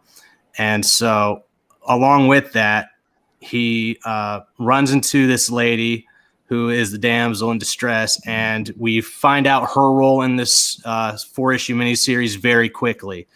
And it just has to do with making those hard life decisions, trying to not only save his family and himself, but also if he can actually deal with trying to be the savior for the city. Cool. Looks great. Love the art. It's beautiful. Appreciate it. My artist is Erwin Arosa. He's from the Philippines. So we've been doing everything over Google Drive and Facebook Messenger. But he's been a godsend on this thing. Actually worked with him a little bit a long time ago in a book called Hobson's Choice. Really? Yeah. That company in that book didn't go nowhere, but I was the colorist over for the cover that he did. Okay, awesome. Yeah, Erwin here. This is all his coloring and his art. So I was very lucky to get somebody that can do it all. But as you can see right there, that girl there is the damsel that was in distress. Now she's kind of going about and trying to figure out who her savior was, along with trying to stay out of the way of the Thrasher gang. And you can see the picture of the family that once was right there in the photo frame. And then at the page that we saw just a few moments ago downwards, where you saw the Thrasher gang with the man cloaked in his silhouette, that character there is going to be the main antagonist for this. So his name is Qasim Al-Maut. He is ex-militia from the Peshmerga. If you don't know who the Peshmerga are, they helped us out over in Afghanistan during the Iran and Iraq wars. When we couldn't get our men in, they stepped up like modern-day Spartans and did it for us. And so this is kind of like a nod towards them and everything, even though he's playing the antagonist. Yeah. But Qasim Al-Maut translates to distributor of death. He was the last within the Peshmerga of a special unit called the Death Stalkers. When his whole unit was on a mission, they all were murdered, and he went MIA. And now we see him in Atlanta being a gun for hire. Those you said distributor of death. I just immediately went to Diamond. I'm so horrible. We have a new person joining us in the chat, but before we bring that in, I want to ask you the Stay Vigilant tier. $35. What do you get? Is that I see a print there? Is that a little chibi? Yep, that's a chibi sticker. I actually have those printed out and ready to go right now. So they're all nice, cute, and 3 inches tall. Who's the artist on those chibis? This was to fool the parents to let the kids get the book. Yeah. Who's the artist on those chibi stickers? Some artist off Fiverr. Okay, all right. I love because sometimes I'm like, oh, is that? I think it's someone I know, and I'm like, oh, it's not, and I feel weird about it. So, You mentioned the origin. Now is that included in this one? Is that included in the? If you go down to the unlockable tiers, I was going to have it as an unlockable stretch goal. Okay. Loving this art, man. This artist. Appreciate it. My cover artist is. It kind of reminds me of Kent Williams, but with the more of a harder edge. Very good. Yeah. My cover artist is Max Bertolini. He did some cover arts for Dark Horse and also Heavy Metal Magazine. So when I got him to do the cover art for this story, I was overjoyed with him, man. He did an excellent job with that cover. But you can see right there at the unlockable number 3. Yeah, that is the 7-page origin story. Actually, why don't we make chibi indie vote people like me with the little raccoon hat on? I mean, technically, got a pop. That'd be cute. That'd be great for your podcast. Yeah, some people want a Varian chibi sticker. Why not? A little raccoon hat, a chibi Randy. It's like a sure. Why not? It's like this is like a really like a chibi Randy. It'd be cool. It's like a really old baby. Funko Randy. Funny. That's a Funko. Yeah, Funko Pop would be great. Speaking of old babies. No, I'm just kidding. We're gonna bring in someone who's been on the show for a very long time. He's been in the chat. Word, hail. Word. I said hail to my brothers. Yeah, hail. Larry. Larry Comics. He's joined us. He's in the he was in the chat, but he just launched a new campaign. We're gonna talk about that in a minute too. Well, I'm just hanging out, boys. You do take your time. Yeah. We're lucky that Larry wasn't here earlier. Why? What happened earlier? The publishing thing. We'll go back to that. We'll circle back to it. Oh man, I missed the whole show, so I don't know anything. So I just used that phrase, circle back. Oh man, I watched you on CNN. Circle back. All right. So your goal, you got stretch goals. $3,260 of a $3,000 goal. You got 23 days left, so you still, you got time to make a lot more money on this Cobalt. I'm gonna back it because it looks cool, and I appreciate it. I'm sorry. Go ahead. If you want to get that 7-page origin story, but if we don't make it to the unlockable stretch goal, you can get the 7-page origin story in this anthology called Super Abled Comics that we made for kids who are growing up limb different, which means they were born with shorter limbs than they were supposed to. So, yeah. That's cool. Cyborgs and bionics for little kids. That's cool. That's cool. Nice. And now the Death Metal tiers, are those metal prints? So that poster right there is not with the golden eyes behind him. That is actually an 11x17 paper poster. But you're going to get the physical, the digital, the poster, the chibi sticker, and a comic-sized metal print of the cover, which I have right here also that you can take a look at. Let me make That's crazy. Yeah. Very cool. It's good. That's awesome. Everybody loves the shiny. A fella named Phoenix Animation over on Black Rose Comics channel, he actually makes these, and he hooked me up. Yeah, it's beautiful. Yeah, that looks cool. That looks great. I want to back this one. Guys, you got opportunity. I want to thank Indie Vote right now. Randy, 88,409 listening right now on Indie Vote Radio. I want to thank you guys. Notice the app is being downloaded on a few other devices too, which I'm very happy about. So thanks for downloading all that, folks. I promise not to stick a bunch of ads in the app. I won't.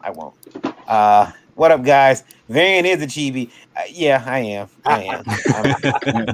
I'm a big fan of the chibis. Chibi in real life. Chibis are cheap to have drawn. They're cute. You got a book that's like more geared towards adults, and you're at a con and a kid walks by. At least you can give them like a chibi print or a button or something. They're all happy. You know what I mean? See, great minds think alike, man. My doctor keeps trying to take height from me. I went in there. I was 5'3", and I was like, "You're about 5'2". I'm like, "Are you serious? I'm losing height? What the hell?" I'm gonna end up like 4'11". You'll see. It'll be sad.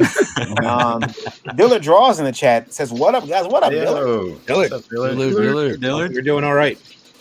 All right. Let me see here. So, guys, again, that is Cobalt, COBALT over on Indiegogo. You can go pick it up. He's shipping worldwide. Let's also use our international audience to make him hate that decision. He'll be filling out I'm gonna custom love it either forms. way. I don't care what you say. Yeah, get it. Go over there and check it out, Cobalt. We'll put the link in the description to all the comics talked about tonight as well. All right. So where are we at? Hex, it's your time. Yo. But before we go on that, I'm sorry, Larry. I introduced you, but introduce yourself real quick.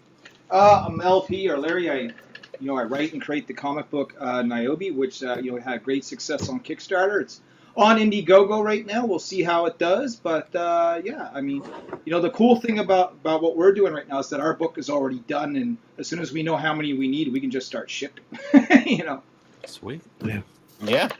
The Flock Comics, Dominico, all in the chat. You said something, Lola? I'm sorry, did I? Oh, I thought I cut Lola off. I'm sorry. I thought she said something. Okay.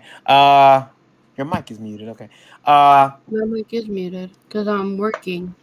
Oh, working. I'm sorry. Ugh. She's working on Unsolicited #2 variant. Probably. Right? Oh, just Man. Yeah. She sent me a message that someone sent her yesterday. I sent it to Randy, and a gentleman messaged her, and it was a really raw message. Like, really? That's what we say to people now? That's being polite, saying that it was a raw message. Yeah. Well, it was somebody with no social filter or need to Yeah, you gotta love that, right? I mean, we had Lola on the show. Any sense of ethics, yeah. The other night, and she was telling us the story about Unsolicited, and God, we had a laugh, man. Jesus.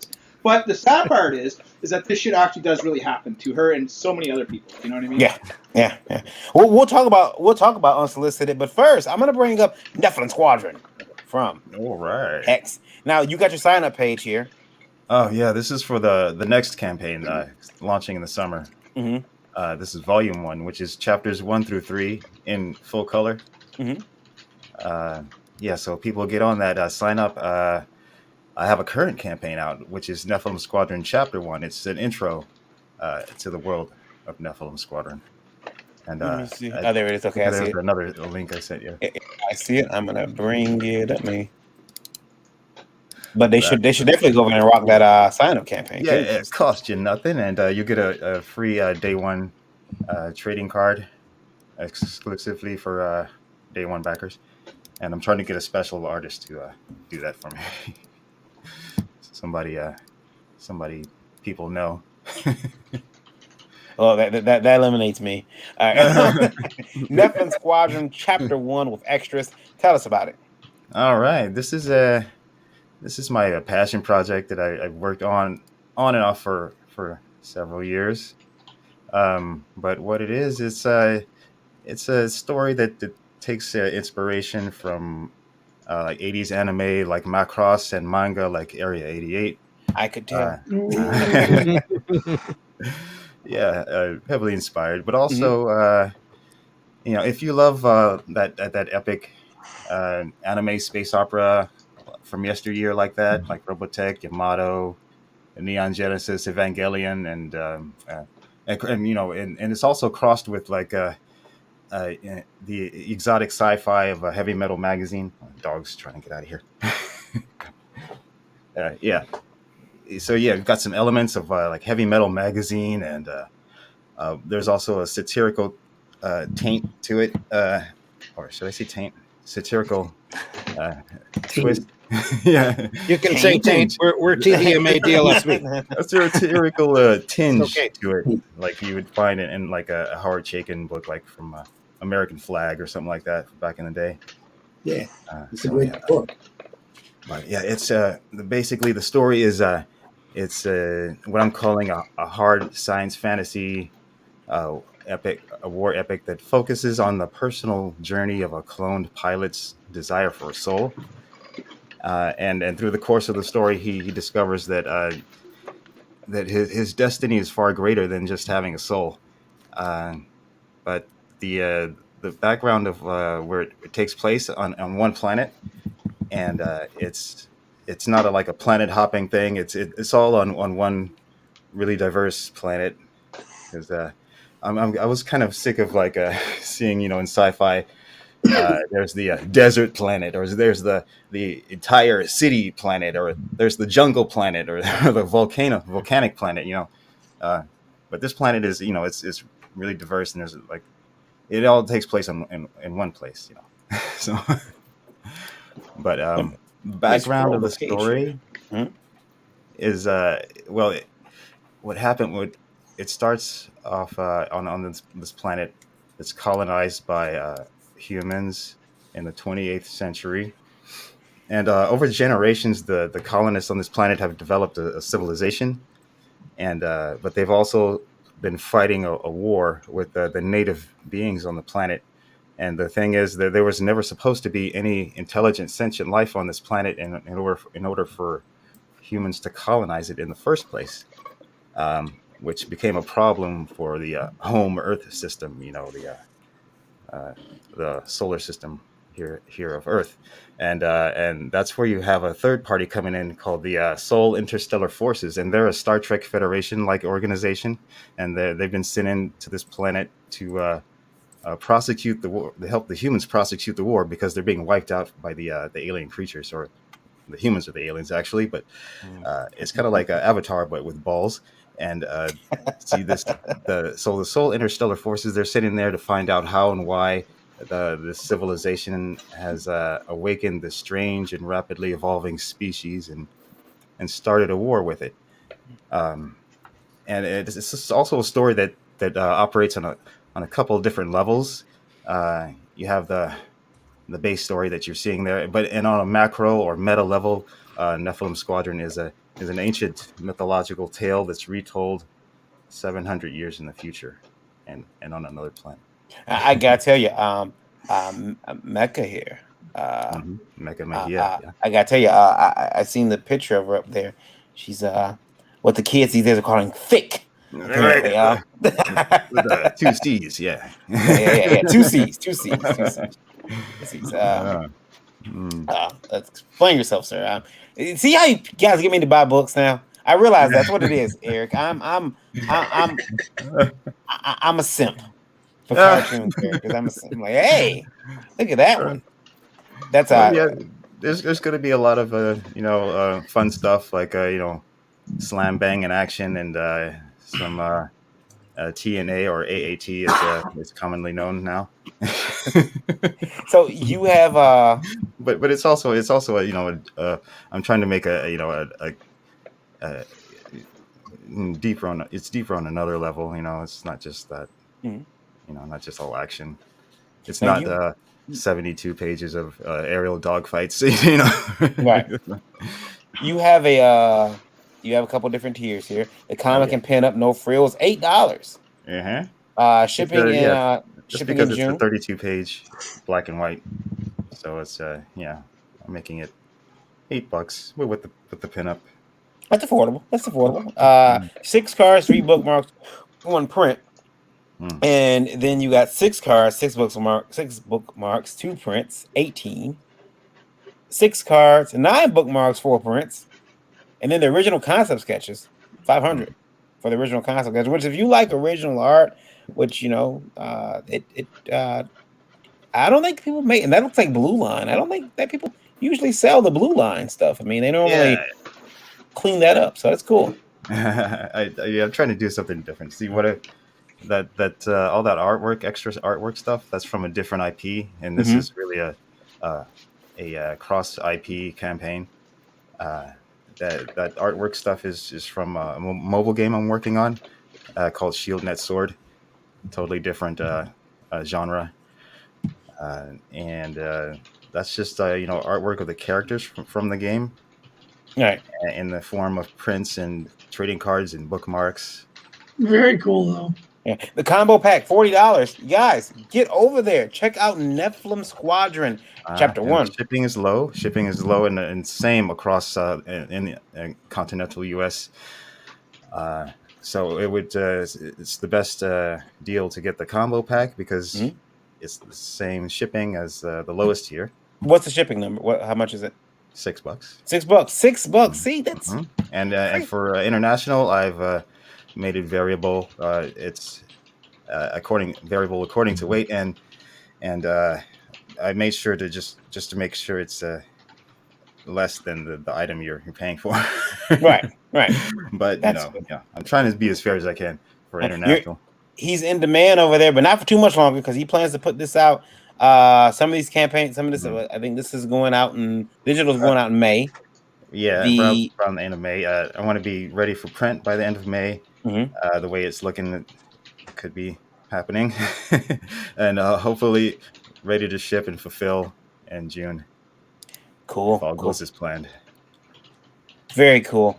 We'll keep an eye on this, and we're going to post a link to it in our description of this video as well. And yeah, Nephilim Squadron, pick it up on Indiegogo. He'll be closing that out. Would you say you'll close it out in the end of May? That's the plan. You guys don't have much time. Yeah, it's not going to be in demand forever. I don't want to have those one of those campaigns that goes on for like a year or more, or even 8 months. So it's been in demand since January. So I want to close it out by June so I can start up Volume 1's campaign later in the summer, which is why I have the mailing list out for it now. And like I said, Volume 1 is chapters 1 through 3 in color. This campaign here is chapter 1 in black and white, 32 pages. And an intro into the world of Nephilim Squadron. And you guys can go check that out over on Indiegogo. Tell Hex we sent you. Oh, look, here's the what do you got? Here's the original artwork. Yes, these are on like 11 by 14 page. That's cool. Bristol paper. And I was doing these as hero poses for the game, for the characters in the game. And then I stopped here at the blue line because I thought they looked so pretty, and decided to just scan them in and paint over them digitally. Like, why did I draw from these? Yeah. They look horrible. I was going to ink it traditionally, but I tend to overwork stuff too. I do. Our next book, The Devil from Talon Flants. Say I. Say I. Let's take a look. I am Spartacus. Yeah. Hail Richard. I'm gonna play the video. Why is that? I'm not gonna do it. I'm not gonna play it and not see that I don't have sound. There. Not There we going to go. do it. There we go. I'm playing the video.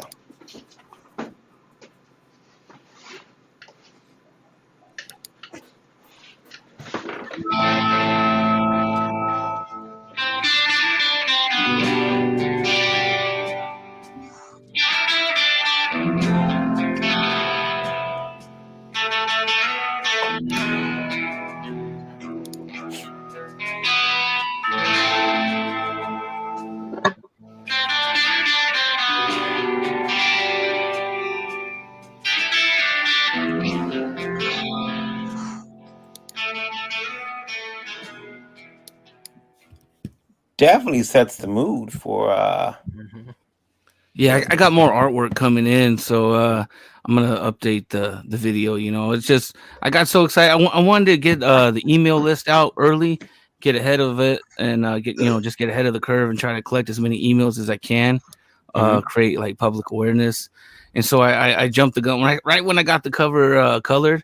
I just edited up a quick video and put it out there. So I got some more artwork and probably cut up another video pretty soon. Yeah, so, you got some more stuff to show us. Yeah, I do. Let me share screen real quick and we'll get some of this stuff going. So this right here. Let's see if you want to share that. So this is going to be the free trading card. So when you sign up for the email list, this is done by John Dillard. So you're going to get a free trading card. Everyone that signs up. I'm sorry. Oh yeah, he was here. He was in chat. Yeah. So if you're still in chat, man. There. Yeah. So yeah, but yeah, it's just he's like, I'm like, give me an action pose, man. So this is what he gave, and it's cool, man. I like it, man. We get that's a good one for Lola because we normally get a lot of female ass. Now we got male ass. You know what? Now that you guys have mentioned that, I was like, that is a lot of ass, dude. I should the hell am I doing? See, Is this you know, but Brokeback I Mountain? you know, I'm a fan of John Dillard's work, man. So when Mhm. he handed it, I was just like, oh yeah, I'm like fanning out, man. Just like, yeah, here, take my money, man. Put inks on it, let's go, you know. So, but yeah, so you're gonna get this ass card, you know, when you sign up for the email. So now you got me all insecure about my trading card. God damn it! Sorry, man. I like giving Dillard shit. That's awesome. But yeah, so I got that. You know, that's gonna be exclusively for the email list. And let me share some more stuff. What I got. So like I have it all in tabs and it doesn't label it because so bear with me. Let's see. So this is page 1 right here. This is the inks on page 1. You know, basically the story is a bounty hunter that's wounded gets nursed back to health by a lady and inherits her enemies because she's going through some drama at the place where she's at. So you know, she's going through some drama with a banker who finances a group of outlaws that does his bidding, and so they're gonna have a clash and see if they can work this out diplomatically, or since it's a Western, there's gonna be lots of violence. So spoiler alert, there's gonna be lots of violence at the at the end. So let's see what else do I have to share. Good old Western comics. There's not enough of them. I do have some old Rifleman comics though. Oh yeah, yeah. Wow. I mean, I've been having fun just reading Western comics and stuff like that, getting just getting ideas and stuff, and seeing what else has already been done, seeing if I can do something else. I should say I bought. My mother's a fan of Westerns. I bought her the Rifleman comics, but like so this is he knows who they really belong to. a variant cover by Preston Aceveda. So it's painted. Man, it's Nice. yeah, we just got this like a week ago. So it's gonna come with 2 variants. So we have like the standard cover by Mark Savona, who's the interior artist. He did the cover. He's gonna do the standard cover, and then we have this cover. And let's see what else we have. Let me see. Take that one out. Take that one out. We'll go with. I'm sorry. Let's see. I should have had it like on a PDF, but I thought. Yeah. See, I have to take my screen down a lot because I have images people can't see. Yeah. And so this is the Canon White cover. That's going to be our second love variant. Karen White's work. Yeah. So and then we have our colorist Brian Alfred Magni. I think that's how I say it. He's from the Philippines. Great dude to work with, man. Real awesome cat to work with. So let me see, what else do we have for you? And then we have. So I'm like trying to erase everything as I'm showing it, so I don't keep showing the same thing twice. Let's see here. I love the action in that last one with all the bullets flying and. Yeah. I felt that was all the covers are something different because this is more like when we did this cover, this was more towards like old time, classic John Ford, Howard Hawks, kind of like Western, the classic, stuff. The Western, movie posters were kind of like simple and stuff. Kane White did a more action pack, cover, and then the painting by Preston was, just a different flavor, a different feel. So I wanted to give people a variety of options. This kind of reminds me of Tombstone's movie poster. Yeah. Well, I grew up off of my favorite Western. It's Unforgiven is probably my favorite Western. Tombstone, and then I like the classics too. Like High Noon. I just been watching the Stagecoach recently too. That's the movie that broke John Wayne and him and John Ford. So it's been fun. Like this whole I'm campaigning it. It's all about westerns. I'm even planning on going to Tombstone, taking the kids there. Oh, cool. I started up a Twitch channel. That's Twitch TV / Game Dad Rich, and we just play Red Dead Online and just posse up and have fun. And like I was saying earlier, I would love for other creators to come on and join us and just have a good time, man. And I also have like a little sponsor banner where I promote other comics and hopefully get some gamers to buy some comic books and show them what else is out there. So I was always a McClintock fan when I was a kid. My dad would watch all those old movies. I really love the McClintock one. Oh. Well, John Wayne, they put him as a singing cowboy, like Roy Rogers and Gene Autry and stuff. Yeah. And then he couldn't sing. They would get the director's son to sing, and they would lay it in the tracks. But then when he would do public appearances, they would ask him, "Why sing for us?" And he would get so annoyed. So he's like, "I'm not doing it. I'm not doing it. I'm not doing it anymore." And that's when they hired Gene Autry, and because he was an actual cowboy rodeo rider, cowboy, and he could sing and all that, and that dude blew up. So. And I've actually been studying westerns too as I'm creating my story. Yeah. So, Kieran, I know it's late where you are, sir. Do you need to go? Because no, I think my Wi-Fi is trying to tell me it's bedtime, but I'm always happy to talk comics. I just wanted to make sure because I know it's late and screw your Wi-Fi. Yeah, I feel bad. So okay, right. We're seeing the sun come up over there. It's getting there. Yeah, so it's a fun project. I always wanted to work with Mark Savona. We tried to work earlier on some projects that just didn't go through, and now we're just like, dude, we're gonna make this happen. I'm working with you, and we're it's gonna be a 50+ page. I brung on Vincent Moore. You might see him on Facebook a lot. If I don't know, he knows a lot of comic book creators. He's a great dude, comic book creator himself, and he's going to help me with editing and stuff and just making sure that the story is lined up and everything. I need a second opinion. I do the writing and stuff and I have it, but I need to make sure that a second pair of eyes looks at it. So when the reader sees it, it makes sense. So I'm expanding the team. The last project I did, it was a lot of me, myself, and just the artist, but now I'm bringing in other people that have knowledge about the comic. Who are you looking to letter the book? Because I would think that a Western comic is going to need a little bit of a flair in the lettering too. I forgot his name, but I liked the work that he did with Graham Nolan on the Chenoo, and so I was like, "Hey, Graham, who's that guy?" And Graham was like, "Hey, here's the contact." He tagged him in the comment, and I just hit him up, and I was like, I like it. It's nice, smooth, clean, and but I know I know what you're talking about because in the captions, I want it to be a certain art level. I don't want it to be like a just a yellow box or whatever. I want it to look like paper. I would think like your dialogue box, your narration boxes should be like woodcut or something. Yeah, or have that like branded iron look to it. That would be. Yeah, I mean, there's some things I want to play around with.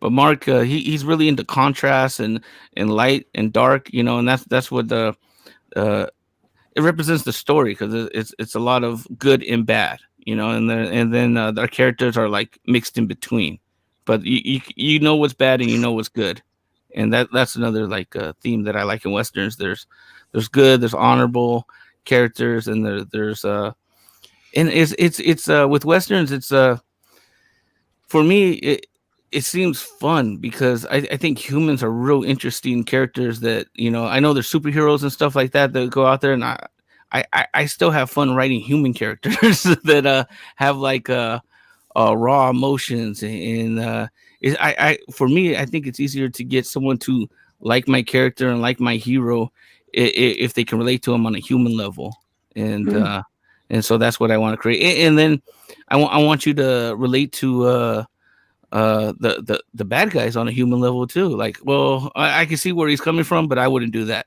So that's what that got me in trouble today relating to a bad guy. So I related to a bad guy, and that got me in trouble. You guys need to go over to Indiegogo and sign up for The Devil from Talon Flats on Indiegogo. Sign up now because it's up. You can go over there.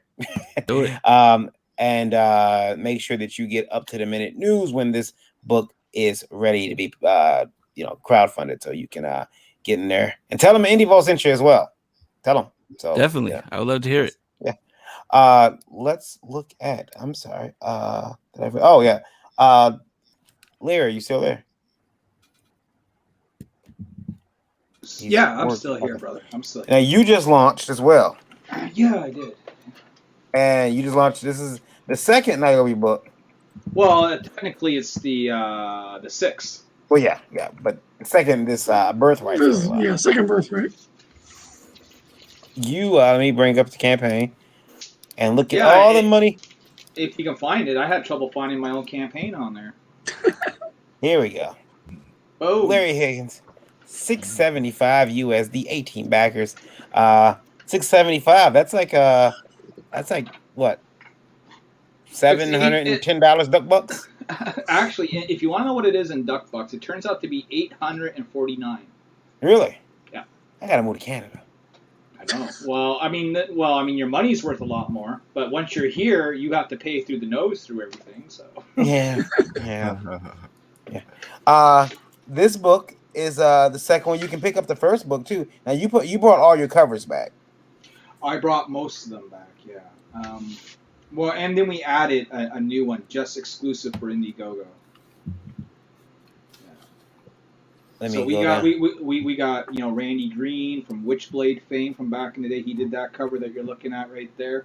Mm-hmm. Colors by Dan O'Vera, who's worked for Zenoscope. We got Luigi Terrell from Antarctic Press's Rags. He did that cover right there. That's going to be the Indiegogo exclusive cover.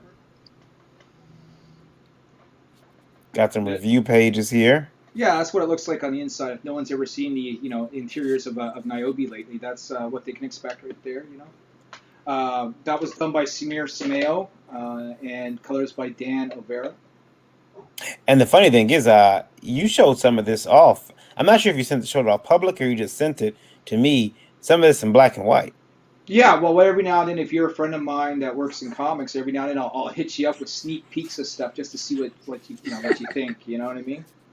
I mean, Eric knows, he's in the Bullet Club chat, so I throw down stuff all the time, like, here guys, check it out, And the other guys do it too, and it's pretty cool because we can give each other feedback and that sort of thing. And a lot of networking has happened because of that. So you got okay. No, you go ahead. You can probably sell it better than me. You got cover A, which is a standard cover. That's done by the interior artist. That's Samir. That's correct. So my philosophy is if the guy is good enough to draw your book, he should be good enough to draw your main cover. You know what I mean? Yeah. And so always put your, for me, I always put the interior artist, as the cover A, and then the rest are considered to be variants, like Varian Grant. Yeah. Yeah. Well, I'm telling you, someone's gonna realize one day. That Varian, I don't like his covers. That's not what they're saying. So that Varian Grant cover there is done by Steph Wilson. Mm-hmm. And we got CB Zane. CB. He's done a lot of work for Big Dog Inc. and then his own books like Into the Suck and Scorpiana and stuff. And of course now we got Matthew Weldon, right? Mm-hmm. Matthew Weldon, known from the Drawing and Chord Streams, really known for his work on Bill Williams and himself, creating the Punchline for Antarctic Press. They did the Punchline book. Then we got the hot ticket item there, Paul Green and Ula Moss. Paul Green brings that sexy flair like J. Scott Campbell, and Ula Moss, she's colored, basically tons of work for like J. Scott Campbell and other high tier artists. So great to have them on board. R.B. White, he's been with us since Niobe #2, so he's got his naughty and non-naughty covers, if you will, and that's the only time we've ever done a naughty cover, and probably the only time we ever will. And then, of course, he came in at the last minute. We brought him out of retirement, Mr. Randy Green of Witchblade. And then if you missed out on #1, well, we can hook you up. And then we got also underneath that the Luigi Terrell exclusive from the last Indiegogo making its return. I also like that one. I thought that one was cool. That's but cool. I'm a leg man, so. So I hear. Yeah. So you're back now. You're back to crowdfunding.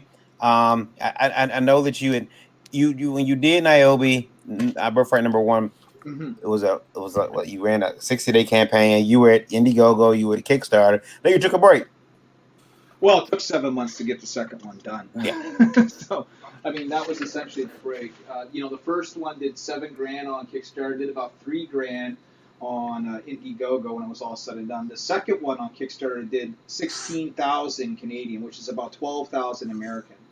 And we're day 3 on Indiegogo, and we're at $800. Very cool. Very cool. I was funded in Kickstarter in 4 hours. Yeah. You know what I mean? So that's sort of the difference between me. For me, people ask why I use Kickstarter as my primary platform. A, I started there, and B, it makes me more money. It's just that plain and simple. We'll come to Indiegogo. Yeah. We'll offer it on Indiegogo, but it's nowhere near as successful and lucrative as it was on Kickstarter. Toronto says these have been great comments, but I have yet to hear what the story is actually about in these pieces. Something to take note of for next time. Bionic Bra says you've been here for the whole time. Yeah, he's been here for 3 pitches. Yeah, well, we talk a little about what the books are about, but I think the thing is most creators don't want to give up their story because they want you to be enthralled. And you won't read it. Yeah. Bounty Hunter, Western. Bounty Hunter. I want to try to trigger Larry, even though he knows this is from a place of respect. $675, 18 backers. That's cute. Yeah. I mean, it's cool that we have 18 people on Indiegogo that want to check it out. I mean, we got 28 days left. I mean, it's going to be like that last time we did an Indiegogo. It was really a slow climb, Mm-hmm. Where Kickstarter it was immediate, like the first week, we were at 5 figures. You know what I mean? Mm-hmm. So it's a different ball game on Indiegogo. When you keep climbing, though, it becomes uncute. So remember that. You want to stay cute. Well, the way it works, Varian, is you were adorable at 100 backers. You became cute at 200, and you were sexy at 300. That was the scale. Mm-hmm. So we're not even adorable yet. Oh man, yeah. Ugh, it sucks. LOL just walked in the room, and I thought the title was Nympho Birthright. That's the dirty version we're gonna be doing. So surprisingly enough, there's absolutely no sex or nudity in these books. I mean, the sexiest thing about the book is the cover, right? Mm-hmm. You actually get a story, and our story is very socially relevant to certain things that go on in the world today. But I do it in a way where I don't preach a side. I don't come at you with a left point of view. I don't come at you with a right point of view. I come at it straight down the middle. And by the time you're done reading the book, hopefully you walk away scratching your head and going, "Fuck, that made me think." Yeah. Which is always good. I like that when a comic book can bother me. It makes me think. I mean, in this book, we're dealing with abortion. We got riots. We got Niobe basically being sort of like pro-choice. We got the angel character who's basically pro-life, and they butt heads, man. It gets nasty. Yeah. There is no subject I won't touch. We'll see where you go. Birthright number 3. There is no Birthright number 3. It's a 2-part miniseries. Not yet. You got more story to tell. The next issue, the next book is Niobe Origins number 1, where we go through her origin story, and we already got like 8 covers done for it. You're gonna end up being the cover king. I have a problem, Varian. I need to go to like addiction services to handle my Varian Grant cover addiction. Yeah. And here's the thing, we get some great people that are like industry pros, like a Randy Green, like a Paul Green, like a Matthew Walden. And then we get some guys who are like relatively unknown, like a Joel Souza, you know what I mean? Who comes in and says, "I'll draw you a cover for $85. And he's got a style that looks just like Bruce Timm. And I'm like, hell yeah, we'll take your cover for $85. I had Ben Dunn from Antarctic Press Ninja High School draw me a cover. It was like $65. You know what I mean? That's cool. And the only reason why I'm telling the rates is because they got the rates out in the open on their pages. So That's cool. You guys need to go over there and check out Niobe Birthright, NYOBI Birthright number 2. Check it out on Indiegogo. You got 28 days. Still got a lot of time, but it's just starting. There. Just starting, brother. Just started. 2 days ago? Yeah. Yeah. We launched it on Sunday night on my show. We did it live. I hit the live button right in front of everyone. Yeah. Lola was there, as a matter of fact. So, she was there. Yeah, man. We were talking about Lure. Go check that out, guys. Immediately, Jerome talks tonight. He says, "You want people to buy your book and without knowing the story?" Okay, shrugs. Well, I think the thing, some people they're just afraid that if you give away too much, because I can talk, and all of a sudden you're like, "Why am I buying the book? I know everything about this now." I'm not. That's just my fear. But well, my book's an art book, so it's art. Yeah.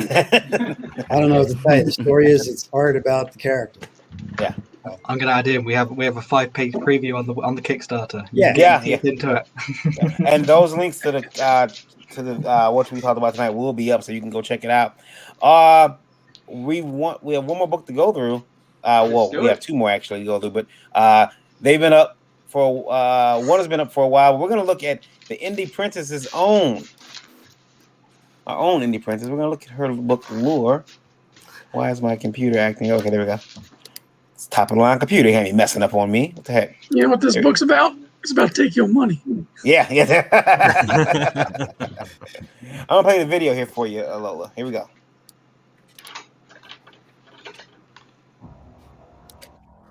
It all started with an invite.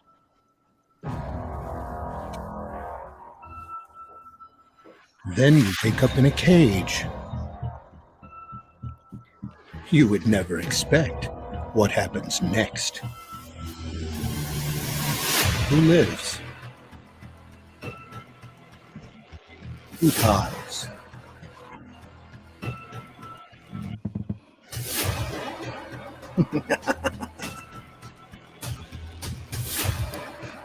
Are you ready to get lured?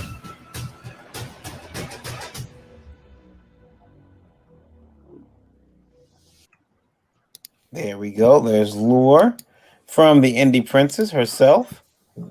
Ma'am, you are at 585. I know I'm hustling right now. That's what I've been doing. And I added something to the campaign, so cool. A picture. So you've got this adult graphic novel. I do. A little bit about it. Go ahead.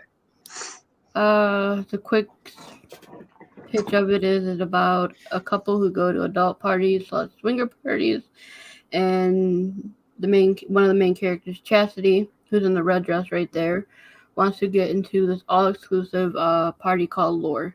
But to do so, they have to go to multiple parties to get noticed. Blair, who is sitting in the chair holding the invite to Lure, finally notices them and they get the invite. But there's some deep, dark secrets about the party Lure that you could only find out if you back the book, because I'm not telling you. So back it now so you can find out the secret. You're not telling. Well, you can tell us. It's an adult graphic novel, so not for the kiddies. You can tell us about some of the perks here. I know you got some art here, some pages. I do, and I just added a picture of the key and the ring up close so everybody can see it. Oh, there we go. The bottle opener, key, and the button. Now those are things you can get. Those are in the tiers. Yep. Yeah. So you can pick up just the key or just the ring, or with the book, or both. Yeah. Now the book, if you just want the book with nothing else, $25. How much is your shipping? $10. $10. So $35 gets you just the book. How many pages? It is 80 pages. 80 pages. It's a lot of book. It's a lot of reading. It is. Now, I didn't notice the name of this PDF. The three-way PDF. Larry did. I didn't notice it until today. I want you to change that immediately.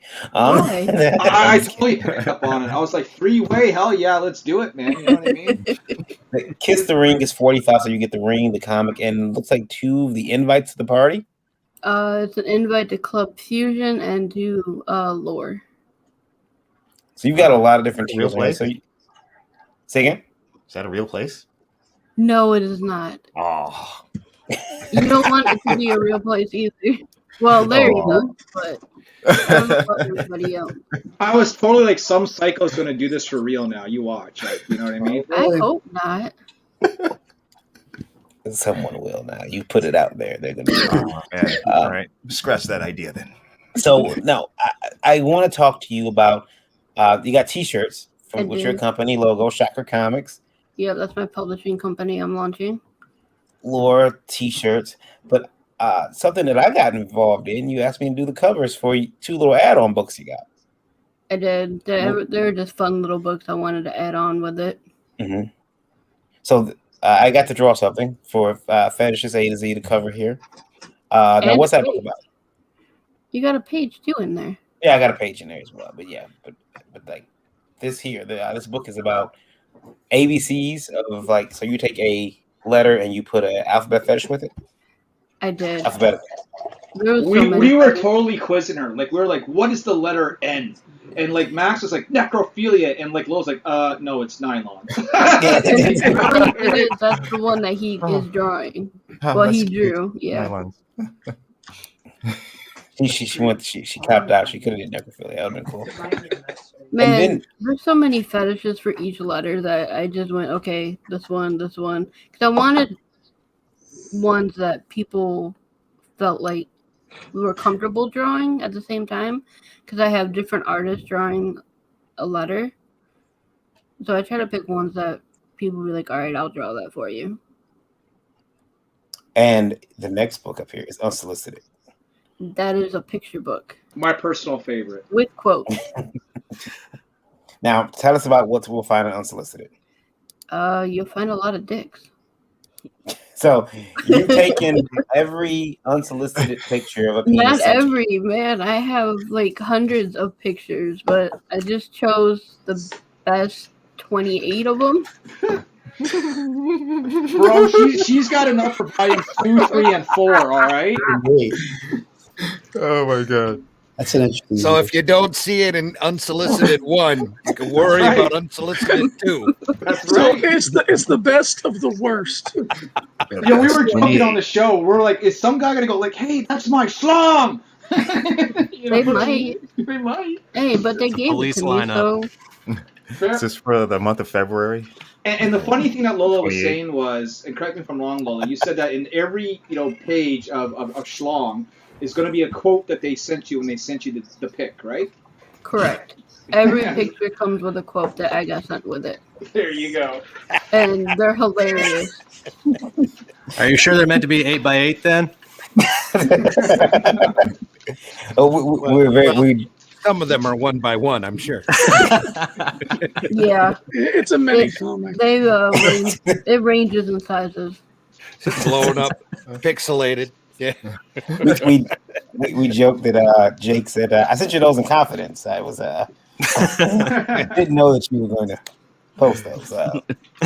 Tyler Carpenter was so weirded out by this. Like we were talking about it, and he's like, like you could almost hear him squirm in his chair when we were talking. He was like so uncomfortable. He was. It was hilarious. Maybe he should be uncomfortable.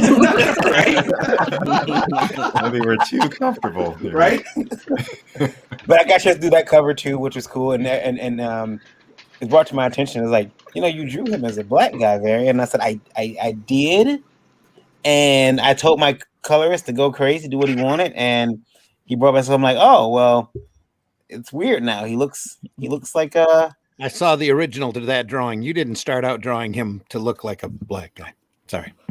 I tried. I gave him. You were thinking of somebody else completely different. When you did that. I gave him like bigger, thicker lips and everything. But I'll try again next time. This is Sean King's cousin Frederick. Yeah. He actually was a character from my book, Mr. Rusty's on Webtoon. He looks like that lead character. He shouldn't, but he does. RJ from Critical Blast wants you to know that he was in the pool. Okay. Okay. All right. I'll check that out. Yeah, he was in the pool. He was Excuses. Right? Critical Blast. I was in the pool.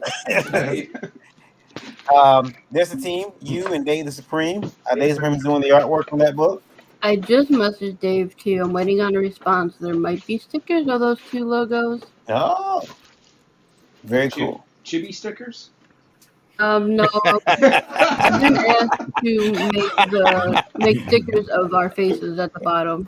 Oh, they could be stickers from would there be any stickers in Unsolicited? That's what I was gonna say. That would Those be funny. Chibi stickers. Chibi stickers. No stickers for Unsolicited, no. Maybe the fetish book though. There you go. 585. You're growing. It's growing. 585. It's going up as we sit here. That's pretty cool. 11 backers. You are asking for a $3,000 flexible goal over on Indiegogo. So please, folks, go over and check out Lure, Lure, from the Indie Princess Lola. It's an adult comic, 80 pages, not for the kiddies. Go check it out. Definitely not for the kiddies. No. And Mr. Zimmerman. Or for the weak of heart. Yeah. And if you see your junk in there, well, it's your own fault. No, that would be your own damn fault. Yeah. Mr. Zimmerman, your own damn fault. You've got Indie Vote Revolt sequential art collection. I do. There's the name of this company.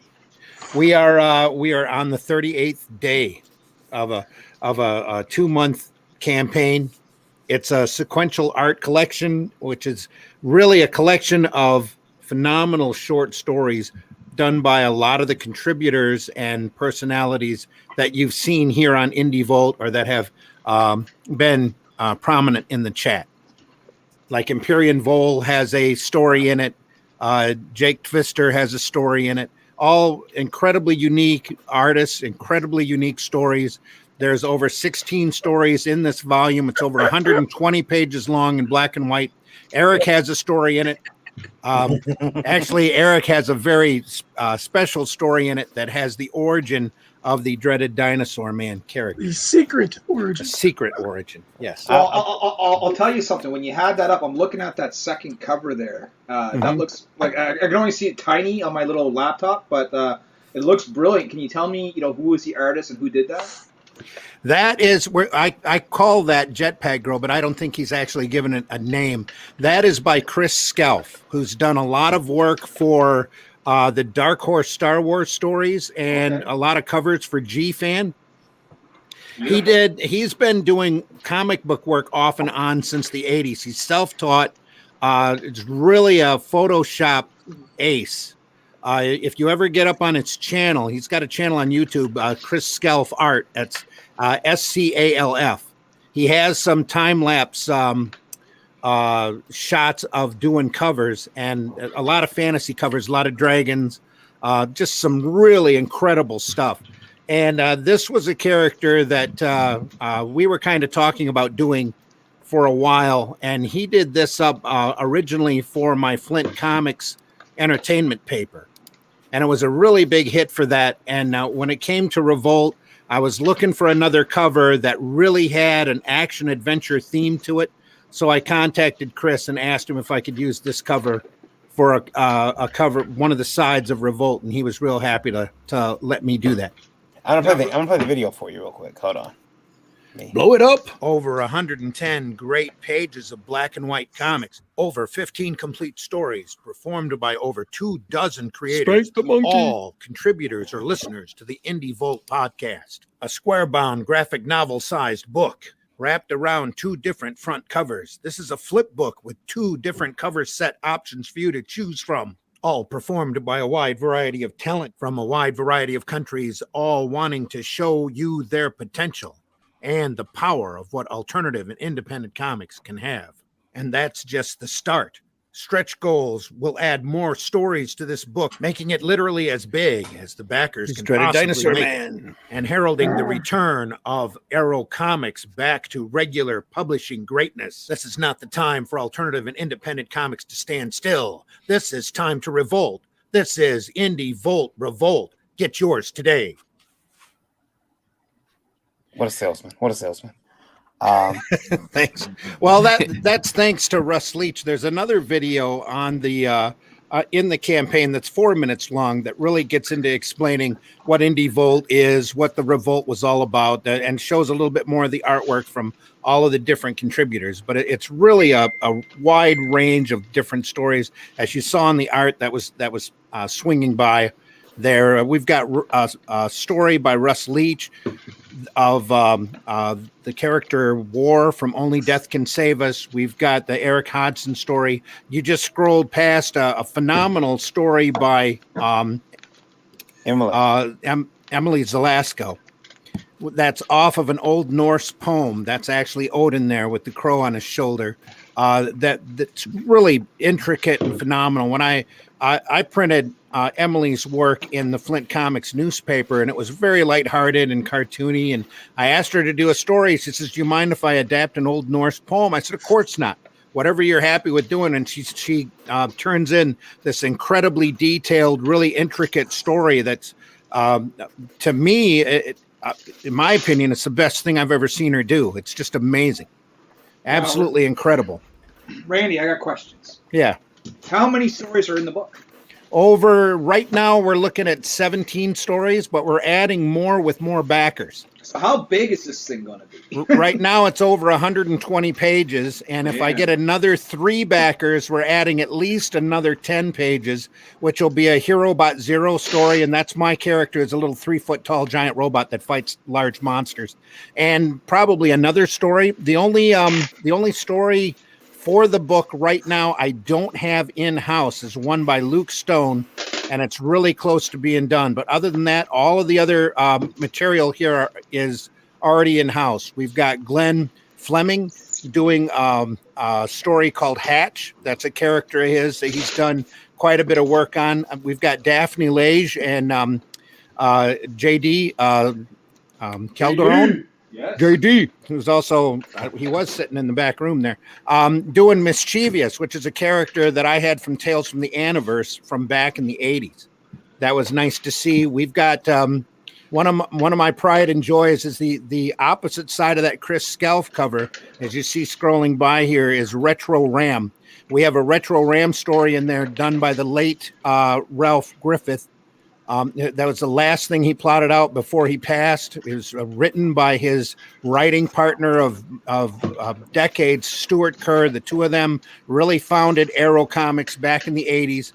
I told Ralph that we were going to do this book, that I was looking at restarting Arrow Comics, and he told me to do it. Just do it and take Arrow for as far and as long as you can. So that's what we plan on doing. Well, let me ask you this then. So the future of Arrow Comics, is that a crowdfunding future, or do you plan to, bring back Arrow back into the shops and possibly get back into that? Like, what's your future plans, I would ask for Arrow Comics? Well, right now, the crowdfunding book is the first thing that we're doing. That's going to kind of lay the foundation for a lot of things that we've got planned to happen later. Then, starting in August, we're going to start doing 3 titles a month for the shops.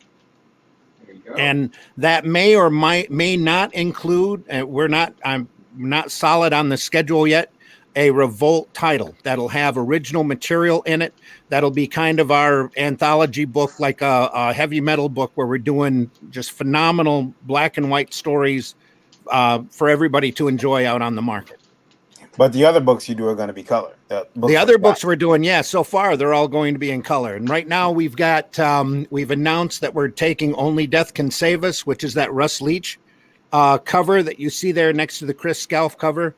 We're taking his book and knocking it into 32-page floppies for the direct market.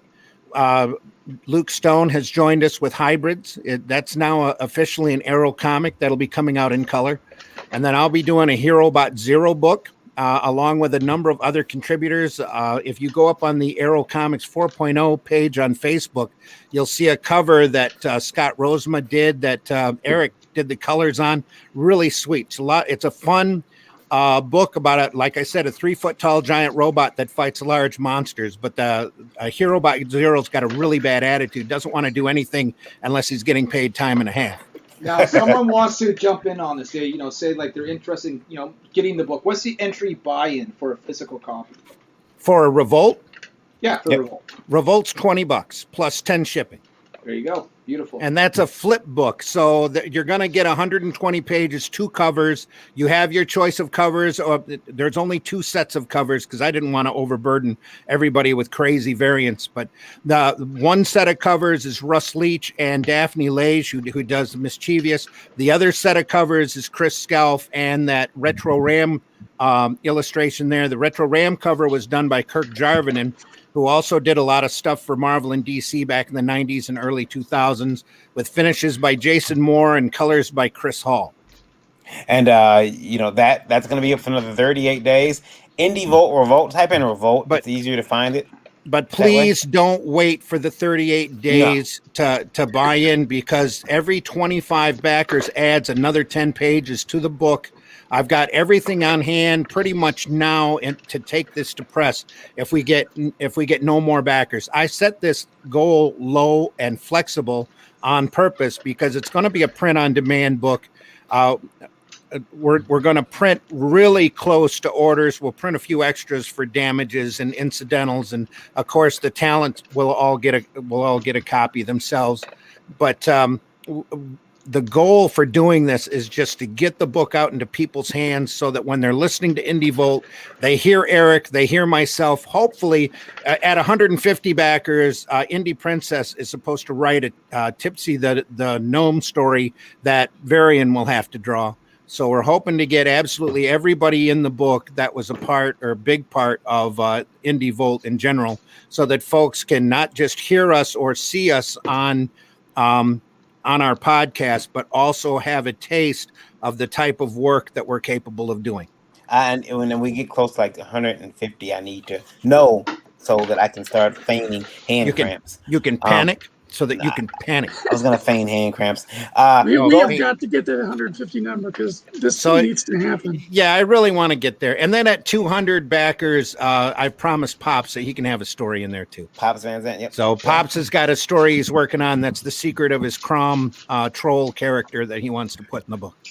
So I want to...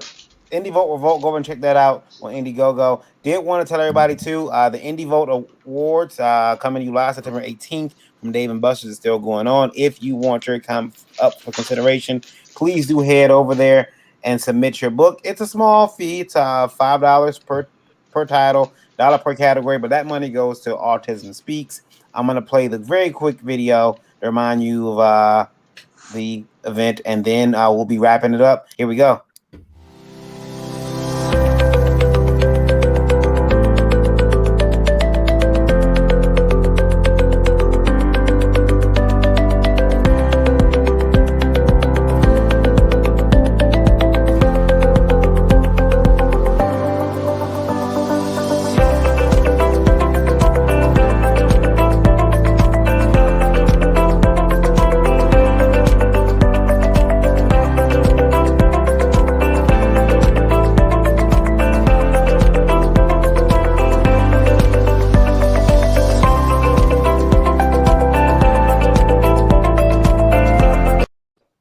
So yeah, go over there. It ends so abruptly. It does. That's, it's funny because that's how that I didn't make that. That was sent to me that way. So the Indie Volt Comic Book Awards, again, September 18th. You can go check it out at indievoltawards.com. It's going to be a great time. We got a lot of good comics already, but add yours because we got, I think there's 14, 15 different award categories. And it's not a Eric always says it's not a fan, it's not a popularity contest. It's not a popularity contest. It's a judged event. So you have to submit your book. There is a small fee for submitting your book, but that fee again gets turned right around for Autism Speaks. So. And there's real trophies here. It's not just like Facebook, yay, Yeah. Here's a GIF image I posted. No, this is so real. At that point, then the judges all have to have access to the book to see what it is they're exactly judging. Yeah, all the judges will have access to the books. Oh yeah, and they will be. And the judges are not allowed. The judges are not up for competition, so they don't have a dog in the race. They're going to be they are excluded from adding anything, and you don't have to submit yourself. You can submit someone else you think is worth. Yeah, I think it's weird to nominate yourself. I think that's a little bit of vanity and pretentious to do that. You know what I mean? I'm the most vain person I know, though. So, no, I'm not up for anything. There will be one fan award here introduced, right? Yeah, there is going to be one fan award that we'll be introducing, and we're adding another award too. I just it was on my heart to add it, and I promised someone. Please don't add impromptu awards. No. It's not an impromptu award. It's last minute. No. I promised someone that passed away that I would I want to name an award in their honor. And there you go. Recently came back across the conversation we had before they passed away. Oh. They were very close to me, and I was like, you know what? I promised to name an award after them. So I'm going to announce that this week, as well as drop a lot of people on our Hall of Fame, because we're going to be doing the Indie Vote Comic Book Hall of Fame ceremony at that show as well. September 18th. You can buy tickets for the event. Those will be going up very soon too. It's going to be held here in Michigan at Dave and Buster's, but it's going to be streaming. It's going to be a party. It's going to be streaming everywhere. So it's going to be the Oscars for independent comics. I want to thank you guys for being here with us tonight. Let's start with Kieran. Kieran, where are you at, and where can people find you online? Yeah, first off, thank you so much for having me. It's been a great chance to talk to you guys and to meet a lot of you. Everything broadcast, including the Kickstarter, socials, store, and everything like that, is Linktree/Broadcast Comics. So that's linktr.ee/Broadcast Comics. Thank you, sir, for joining us. We appreciate it. Larry, where can you be found? Right now, I can be found at work, packing comics for Kickstarter. I mean, that's what I'm doing. Like this whole time, I've been fulfilling orders. But no, Niobe Comic on Twitter and Instagram. Niobe Comic on Facebook. It's all pretty much the same. And then on Friday night, it might be underneath the dumpster somewhere. We'll find out. Richard, how about you, sir? Richard Embry at the Twitter handle within Forest Publishing, or I think it's Forest Pub LLC on Twitter. Also, like I said, Twitch .tv Game Dad Rich. So yeah, I'm usually one of those three places. So hit me up, hit up the email, and let's get this project funded. I got a great Western comic, and I want to get into your hands. And I do fulfill my orders, so I know. Like I have a track record. I made comics before Indiegogo. I did the Indiegogo. I figured out the shipping. I delivered it. Last goodbye. You can check that out. I'm gonna add it to the Devil of Talifats. Man, you got great reviews, man. You want a good story? Well, listen, I got you. I'll tell you this. Just being able to do all that is a feat in its own. You would be surprised It's how true. many creators actually can't fulfill on time or fulfill properly. So props to you, brother, for Thank you, out your man. book. Yeah. And it's true, because it's a struggle, because one second you're a creator, next you're having to learn production and this and that, and it's a big step. So props to the guys that do, and the guys that are having trouble, reach out to the guys that have, man. I'll tell you every mistake and every dollar I lost money, so you don't have to do it. Hit me up. Reach out to these people. They're willing to talk to you guys. If you're listening and you got questions, reach out to these people. Please. They'll tell you. Hex, sir. That's part of the fun of doing this show, though, is informing everybody and trying to help everybody along. Oh, yeah, we always say hashtag get an education ring. That's right. Exactly. Hex, where can you be found at, sir? Oh, well, yeah. First of all, thanks for having me on. It's been a pleasure hanging with y'all. You can find me at Twitter, Hex_Allen. Hex Allen Productions on Facebook, and Hex Allen everywhere else, like on Minds and Twitch, MySpace, and subscribe to my YouTube channel. It's Hex Allen Comics. That's Hex Allen, one word, for the YouTube. And go out and back Nephilim Squadron Chapter 1. It's a slam banging epic sci-fi war story with many twists. And also sign up for the Volume 1 launching this summer. You just do a search for Nephilim on Indiegogo, and my project should come up right away there. Excellent. And, yeah, that's it. Thank you. Mr. Simpson. Vampires New Jersey on Facebook, Vampires of NJ on Instagram, and Bunny Goes to Space on Kickstarter and Indiegogo.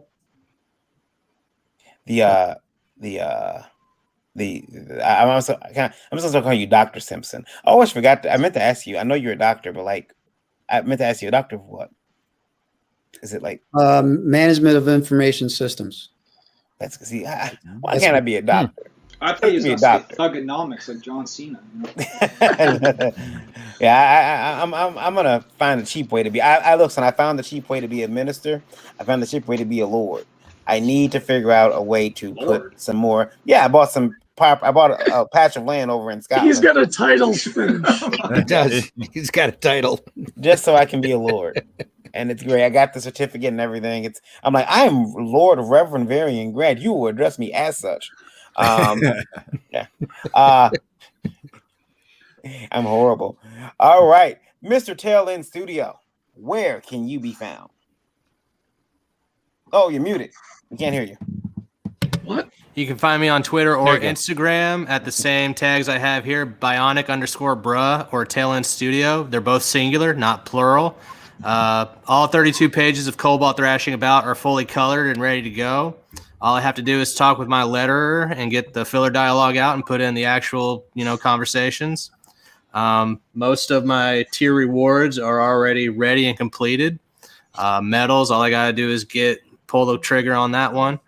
And yeah, man, if you want to check out the origin story, either back into where we can get to that stretch goal or go on Etsy.com and buy Super Abled comics and help us get more comics to kids with differences. Cool. And for our radio audience, that is bionic_bruh, B-R-U-H, not B-R-A, B-R-U-H. Bruh. Yeah. Bruh. Bruh. Bra, the second letter in A to Z. Yeah.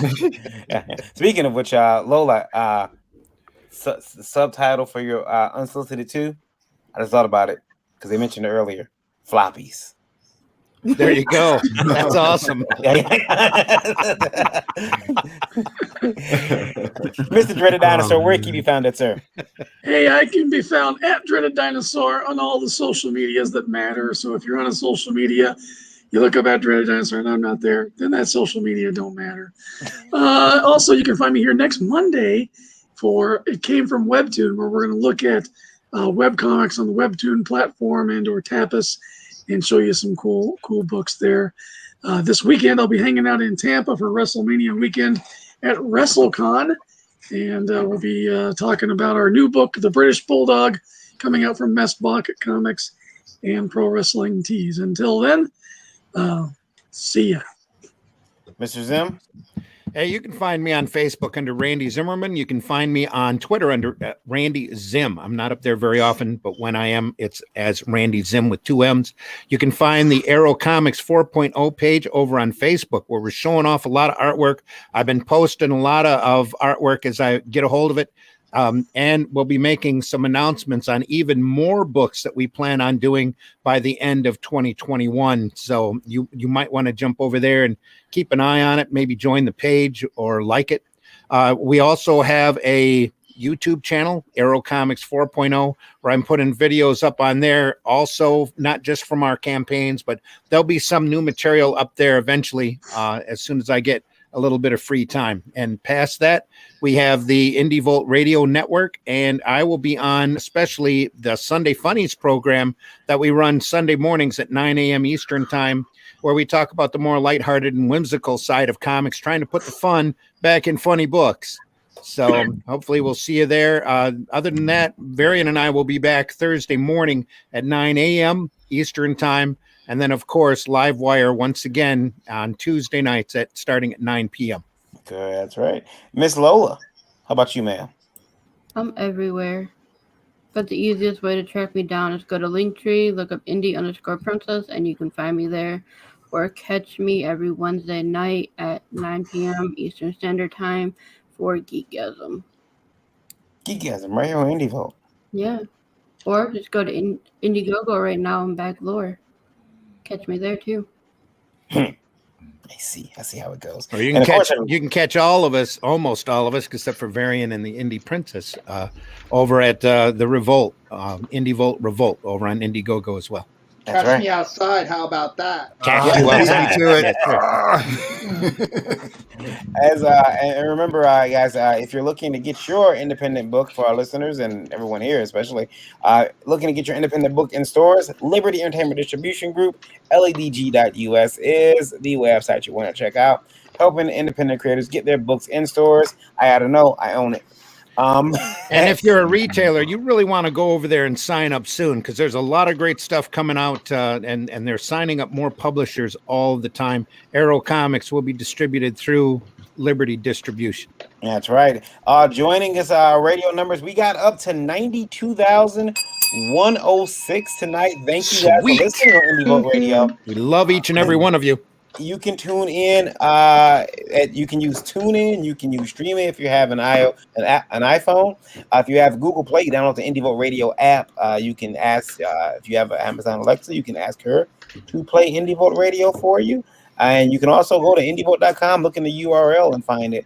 Right, indievote.com. Look down at the middle of the page. You'll see a music player. You can actually listen in live there as well. And if radio isn't your thing, IndieVote has a television station. That's right, a streaming network. IndieVote TV on Roku and Roku-enabled devices. It's independent movies, some content. When YouTube gets mad at what we say, we take it off of YouTube and put it on our Roku channel where they have no power here. We got to do some original programming for that. Yeah, some original some original program is coming. We're getting ready to announce a series. So, what'd you say, Larry? I'm sorry. I said I got one of those, a Roku. Yeah. There you go. And IndieVote Live at indievote.com is the email you want to send any questions you have to. Please include IndieVote Live in the subject and keep those emails as 90 words or less so I can put them on those little cards and we can play with them and pick fun at you. It'll be great. It'll be a great time. Remember, guys, no questions too silly because our feedback will be better because of your setback. Hashtag get an education. Hashtag IndieVote. Until then, guys, it's been great seeing you. It's been great being here. As we go out the door, we want to remind everybody of those immortal words by Mr. Jack Kirby. Kid, comics will break your heart. Yeah, they will. Try to leave the industry a better place than you found it. Please. We'll see you soon. We'll see you back here. We're getting out of here. I'll take Good night, everybody. Take care, everybody. Stay healthy. Good night, folks. Bye. Bye-bye. Let's see.